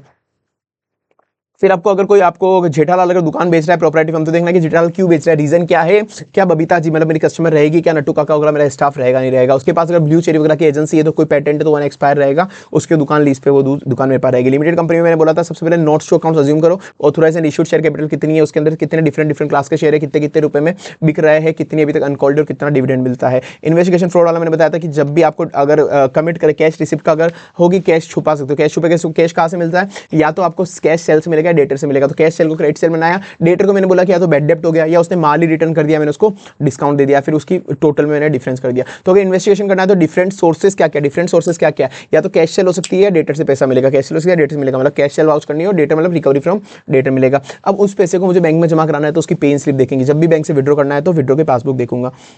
पेमेंट कैसे इन्फ्लेट कर सकता हूं मैं, डबल पेमेंट कर सकता हूं, 50,000 को पेमेंट कर सकता हूं, वेजेस की टोटलिंग हिला सकता हूं मैं। ठीक है ना। अब तो पेमेंट या तो मैं कैश में करूंगा या फिर बैंक से करूंगा। अगर कैश में पेमेंट करा तो कैश बुक चेक करूंगा, कैश के ट्रांजेक्शन चेक करूंगा, जो भी कैश के पेमेंट करे वो चेक करूंगा, बियरर चेक करूंगा। ठीक है, तो कैश की 3 चीज चेक कर ली, बैंक की बैंक पासबुक चेक करूंगा, वेजेस है तो उसकी टोटलिंग चेक कर लूंगा। आपका सप्लाई लेजर कैसे हो सकता है, डबल 50 इनवॉइस बुक कर ले या फिर उसकी क्वांटिटी और प्राइस बढ़ा दे वो। ठीक है ना, क्वांटिटी बढ़ाने वाला क्रेडिट नोट को छुपा लिया उसने, तो उसमें क्या चेक करूंगा कि मैं उसने मतलब कि जो भी सप्लायर है उससे कंफर्मेशन ले लूंगा मैं, बेसिक सी चीज है, और साथ में वो माल असली में आया नहीं है इसलिए गुड्स इनवर्ट रेशियो और सप्लाई लेजर भी देख लूंगा, इंटरनल कंट्रोल चेक कर लूंगा। इन्वेंटरी फ्रॉड कैसे होता है, एम्प्लॉय चोरी कर सकते हैं, एम्प्लॉय थेफ्ट कर सकता है, फिर बुक्स को मैनिपुलेट कर देगा, बुक्स को मैनिपुलेट कर देगा वो कि भाई ये तो प्रोडक्शन को क्वांटिटी को प्रोडक्शन वाले बंदे को हमने इशू करा था ये अपन ने। फिर उसको अपन इन्वेस्टिगेशन कैसे करेंगे, खुद का पहले पूरा इंटरनल कंट्रोल सुधारो, माल को लाने का, भेजने का, डिस्पैच करने का सब कुछ कंट्रोल सुधारो। अगर वो बोल रहा है कि इन्फ्लेट हो गई ये क्वांटिटी, हमने इस बार ज्यादा प्रोडक्शन को दी है हमने, तो उसको बोलना पड़ेगा हमको पास्ट रिकॉर्ड दिखा, हमको पास्ट रिकॉर्ड देगा, पास्ट रिकॉर्ड दिखाऊंगा, और अगर मेरे को नहीं आया तो इंजीनियर को रखूंगा, मेरे को नहीं आया तो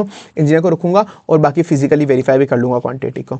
रिपोर्टिंग है मैंने कहा था केवल जो भी आप केवल सबसे पहले नेचर स्कोप ऑब्जेक्टिव लिमिटेशन फालतू चीजें बता देना, फिर केवल रिलेवेंट वर्डिंग ही लिखना, रिलेवेंट वर्डिंग ही लिखना, हर कोई चीजें उसके अंदर मत लिखना। और उसके बाद अगर आपने कोई ओपिनियन और कंक्लूजन लेने के लिए, ओपिनियन और कंक्लूजन लेने के लिए कोई भी एजम्पशन लिया है तो उसको फाइनल पैराग्राफ में लिख देना। डन सर, एक और बार रिवाइज हो गया, आई होप याद हो गया होगा। जब भी फ्री हो, जब भी फ्री हो, जेन्युइनली बोल रहा हूँ भाई, ऑडिट में एग्जाम्शन है हर बार, रैंकर हूँ, 7 पेपर में एग्जाम्शन थी मेरे 8 में से, और सारे थ्योरी सब्जेक्ट इंक्लूडिंग ऑडिट सब में एग्जाम्शन थी। ठीक है ना, एक में तो मेरा कुछ खराब हो गया था, वो अलग ही चीज़ थी, वो पढ़ाई वाली रिलेटेड चीज़ नहीं, छोड़ो। तो अब इतना है तो भरोसा रखो, इन वीडियोस को जितनी बार देखोगे, जब तुम फ्री हो, घूम रहे हो, खाना खा रहे हो, टीवी देख रहे हो, कुछ भी, जितनी बार देखोगे ना उतनी बार तुमको बेनिफिट देगा, क्योंकि ऑडिट से टच नहीं छोड़ना है। अरे यार सब कुछ तो इतनी मेहनत मैंने कर ली, अब तुमको भाई थोड़ा वीडियो तो देखने के लिए बोल रहा हूँ। जब भी हो ईयरफोन डाल के बैठ जाना, रोज की एक वीडियो देखनी है, कोई सी भी देखो आप, ठीक है ना, इसी की। तो बाकी तो बेस्ट ऑफ लक, हर चैप्टर अपन ऐसे ही मिलते रहेंगे। शायद लंबी खिंच रही है वीडियोस, पर तुम मुझे कमेंट सेक्शन में ये जरूर बताना सर इतनी लंबी रहने दो वीडियोस को या फिर इसको छोटी करूँ, इसको छोटी करके कि नहीं सर आप बार बार रिवाइज मत करो, बस एक ही बार याद करा के छोड़ दो। ये जरूर मुझे बता देना, मुझे पता नहीं पड़ रहा है लंबी जा रही है बच्चों को, मतलब तुमको अच्छी लगेगी या इसको थोड़ी शॉर्ट में रखनी है कि नहीं एक बार याद करा के छोड़ दो, तो वो तुम्हारे ऊपर है। पर आज जितनी मैं लंबी ले रहा हूँ उससे इतनी गारंटी तुम्हारे दिमाग में फिट हो जाएगा पूरा। ठीक है बाकी चलो टाटा बाय बाय सी यू।